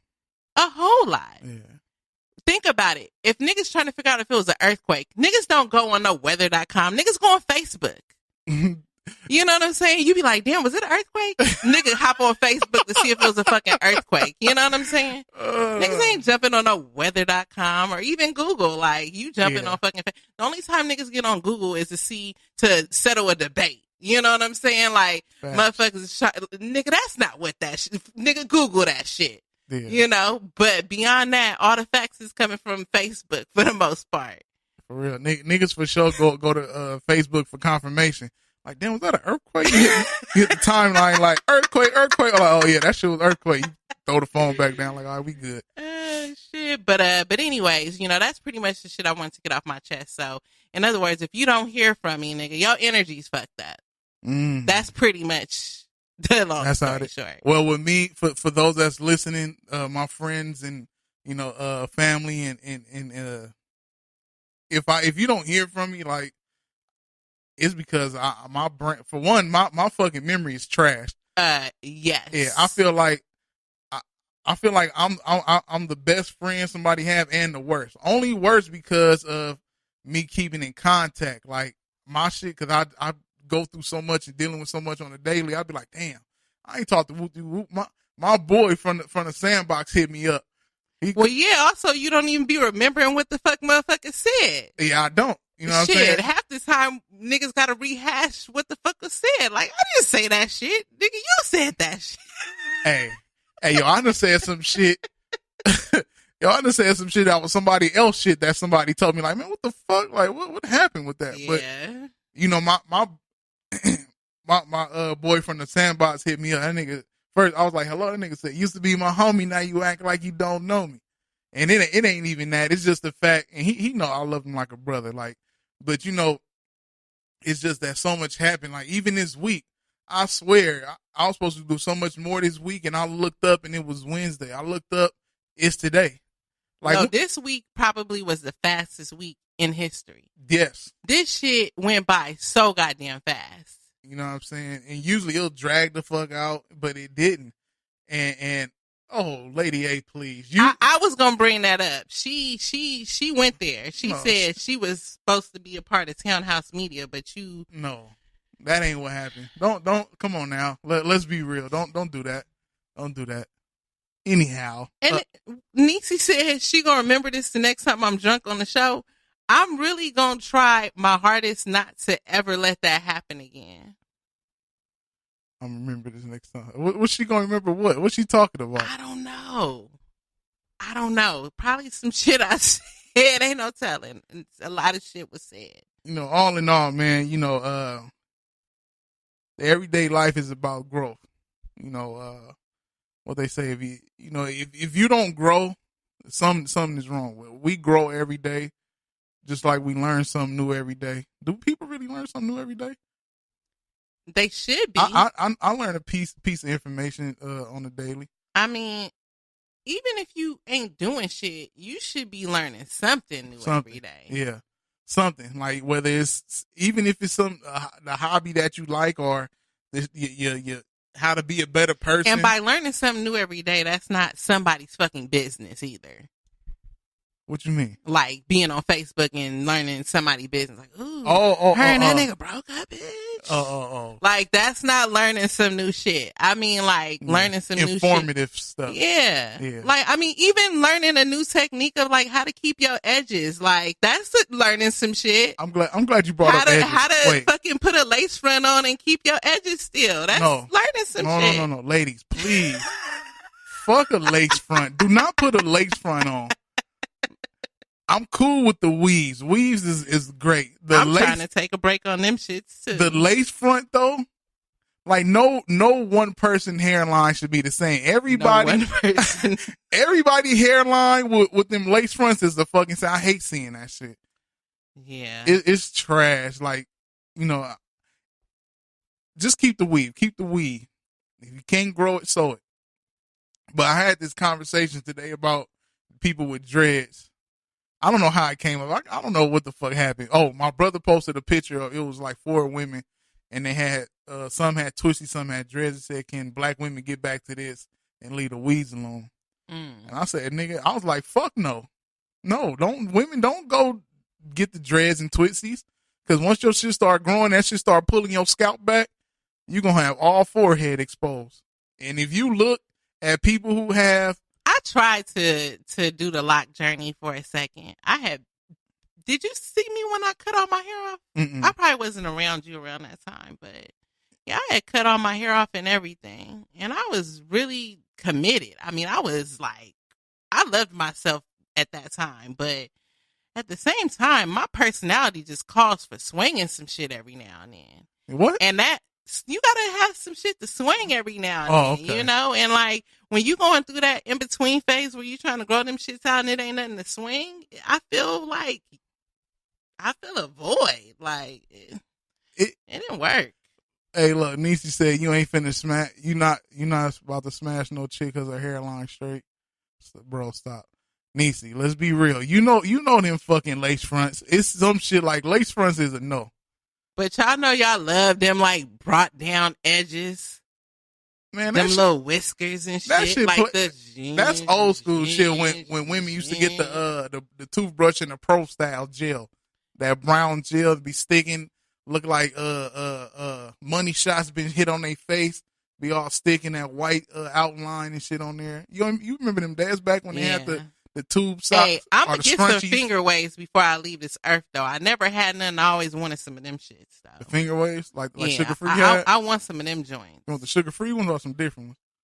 Not necessarily sugar free, but I want a little wave issue, a little finger wave issue. I think them shits bump. That they bump? Yeah, they bump. That's the word? They bump. Okay, they bump. They bump. Bump that. Let's go. They on Piggity. at the end of the day, before everything is over, people that's listening live, whether you listen now, down the line, whether you watch the live, people's spirits are very real. That shit can bring your day down. That shit can make your day dark. It can make your level dark. It can even keep you minimized and not growing. Like somebody's spirit can keep you so small and minimal that you mentally won't grow. You won't become a better you around a certain type of person. But one thing I will say though, to end on a high note, is that one thing people got to keep in mind. I saw that white Jerry and shit. I see your face and I know that's what you responded to, my nigga. Okay. To end on a high note, we got to keep in mind that the only energy that we can control is our own. You know what I'm saying? Because there's going to be some situations where we can't avoid the fact that other people's energy is going to be fucked up, and we're going to find ourselves in situations where we may have to be around people who may not have the most ideal energy. And even when it comes to like people we love, like say in a relationship, you married to somebody, they having an off day. Because I know I have mine every now and then. What you going to do? Fucking end the marriage because somebody energy fucked off one day? If anything, if you one of those people who's the exhilarating energy person, be a blessing to that person if you know that's not in their character to always be that person. Don't just be so quick to always dismiss somebody just because they having an off day. You know what I'm saying? No, never a day. Because there's some people who do shit like that. Like they'll just be like, oh, your energy's fucked up. I'm out of here. Sometimes you gotta realize that you may be a blessing to somebody, and your spirit is, needed to, be the light in that person's day. But at the same time, like, don't let nobody fuck off your energy. You know that, you can only control your own, and, you just gotta, get through that moment and do what you gotta do to keep the peace. But at the same time, you gotta still maintain your composure. Cause like I know some people that I work with who I don't have the option to get away from, whose energies are not always together for the weather. This is a scenario where I can't just choose to say, okay, I'm not fucking with these people.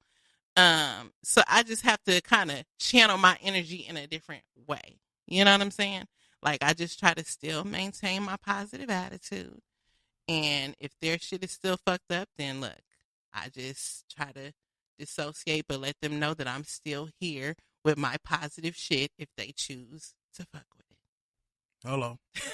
It is what it is. And to you listeners, female and male, if your significant other has a bad spirit and energy is out and off and down, and you know it, and it's been like that, it's okay to check out. How frequently would you say it's too frequent? If you've been to have fucked up energy. If you've been together for years and your situation has not bettered with this person, nothing in your life has bettered, only went down, it's okay to check out. You probably do better on your own. You giving that person too much energy. And that's going off of somebody I know personally. Give that person too much energy, and that person is a energy sucker, the vampire, the energy vampire. Mm-hmm. You know what I'm saying? So, it is what it is. On a good note, we about to get up out of here. The white cop that his name is Michael Slager got sentenced to 20 years finally for killing Walter Scott. Walter Scott was the guy in the park that ran away from the police officer and got shot in the back. He finally got sentenced to 20 years. Why was he running away? I don't know. He was running. Police shot him in the back. 20 years. I don't know if 20 years is enough, but. Well, how old was he? Who? The dude? The guy who shot him. The officer? Yeah. I'm not sure. I have to go in there and look. Because I'm like, shit, if he in his 40s, 20 years is damn near life, shit. We not getting no 20 years for killing no police officer. So fuck that. That nigga need life. He need to. Mark gotta chill. Talking about suck him dry. What? Yeah. Suck that soul out of him. Exercise again. That's Lord have mercy. nah. That you suck the soul out of them, they gonna exercise that semen. So look, this is what we gonna do, man.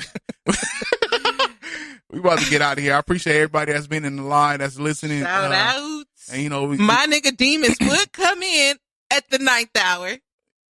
that's just the Demas. That's just him. Demas always late. Yeah, late. He is late here. Got the Joe Budden picture for his Facebook shit.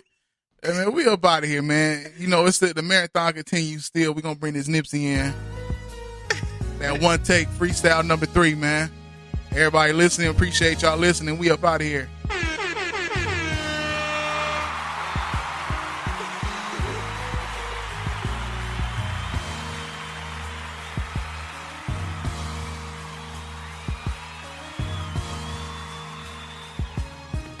Look, I'm looking at these niggas like fuck them all. Sock a nigga, then he quick to get his gun involved. Toss a nigga to work, that nigga running off. Then leave these niggas to starve, they say you uninvolved. I see why niggas get money now but wonder off. I'm saying I condone it, I'm saying it's fucking hard. Young niggas with interventions are living large. Road to riches and double digits on prison yards. Pitfalls, brick walls, but still I charge at high speed, regardless of what I've seen. Chasing my dream, money coming in odd schemes. Got the streets in my vein, that's a poisonous IV. They speaking my name, I know they despise me for the status I've obtained in the places I fly free. They hesitate, and this is why I see. Cause before this rap shit, they know them triggers I squeeze. So fuck all you niggas that lies lead. Cause I'm just waiting on the day you choose to try me. Until then, drop beans in the breeze. Out in Vegas in the Phantom like a limo I-zine. At the Palms eating steak, no need for ID. Double shot of Hennessy, me my nigga Robin Hees. Chillin' with some bitches, early 20s, late teens. Curly white, pretty face, fat ass, simple king. Look, we do it at rehab. My aim is to outweigh the painful days we had. Life after the rubber gloves and ski masks. Niggas kill their partners and bring yams to the repass. But still, to this shit I pledge allegiance. You could get the fade, holla at me if you need that. I left the hood and gave a fuck about the feedback. Cause I was once told that you don't shit where you sleep at. You dumb nigga, this young nigga's on his way up. World Chico. It's about time they pay up. No more small potatoes for all the nights that we stayed up. Hugging them blocks, the bullets busting, they graze us. Run from them cops, they come from breakfast and cages. Before they get our laces, post battles outrageous. To bleed the block for more paper, man, I'm 10 toes down, I won't ask for no favors.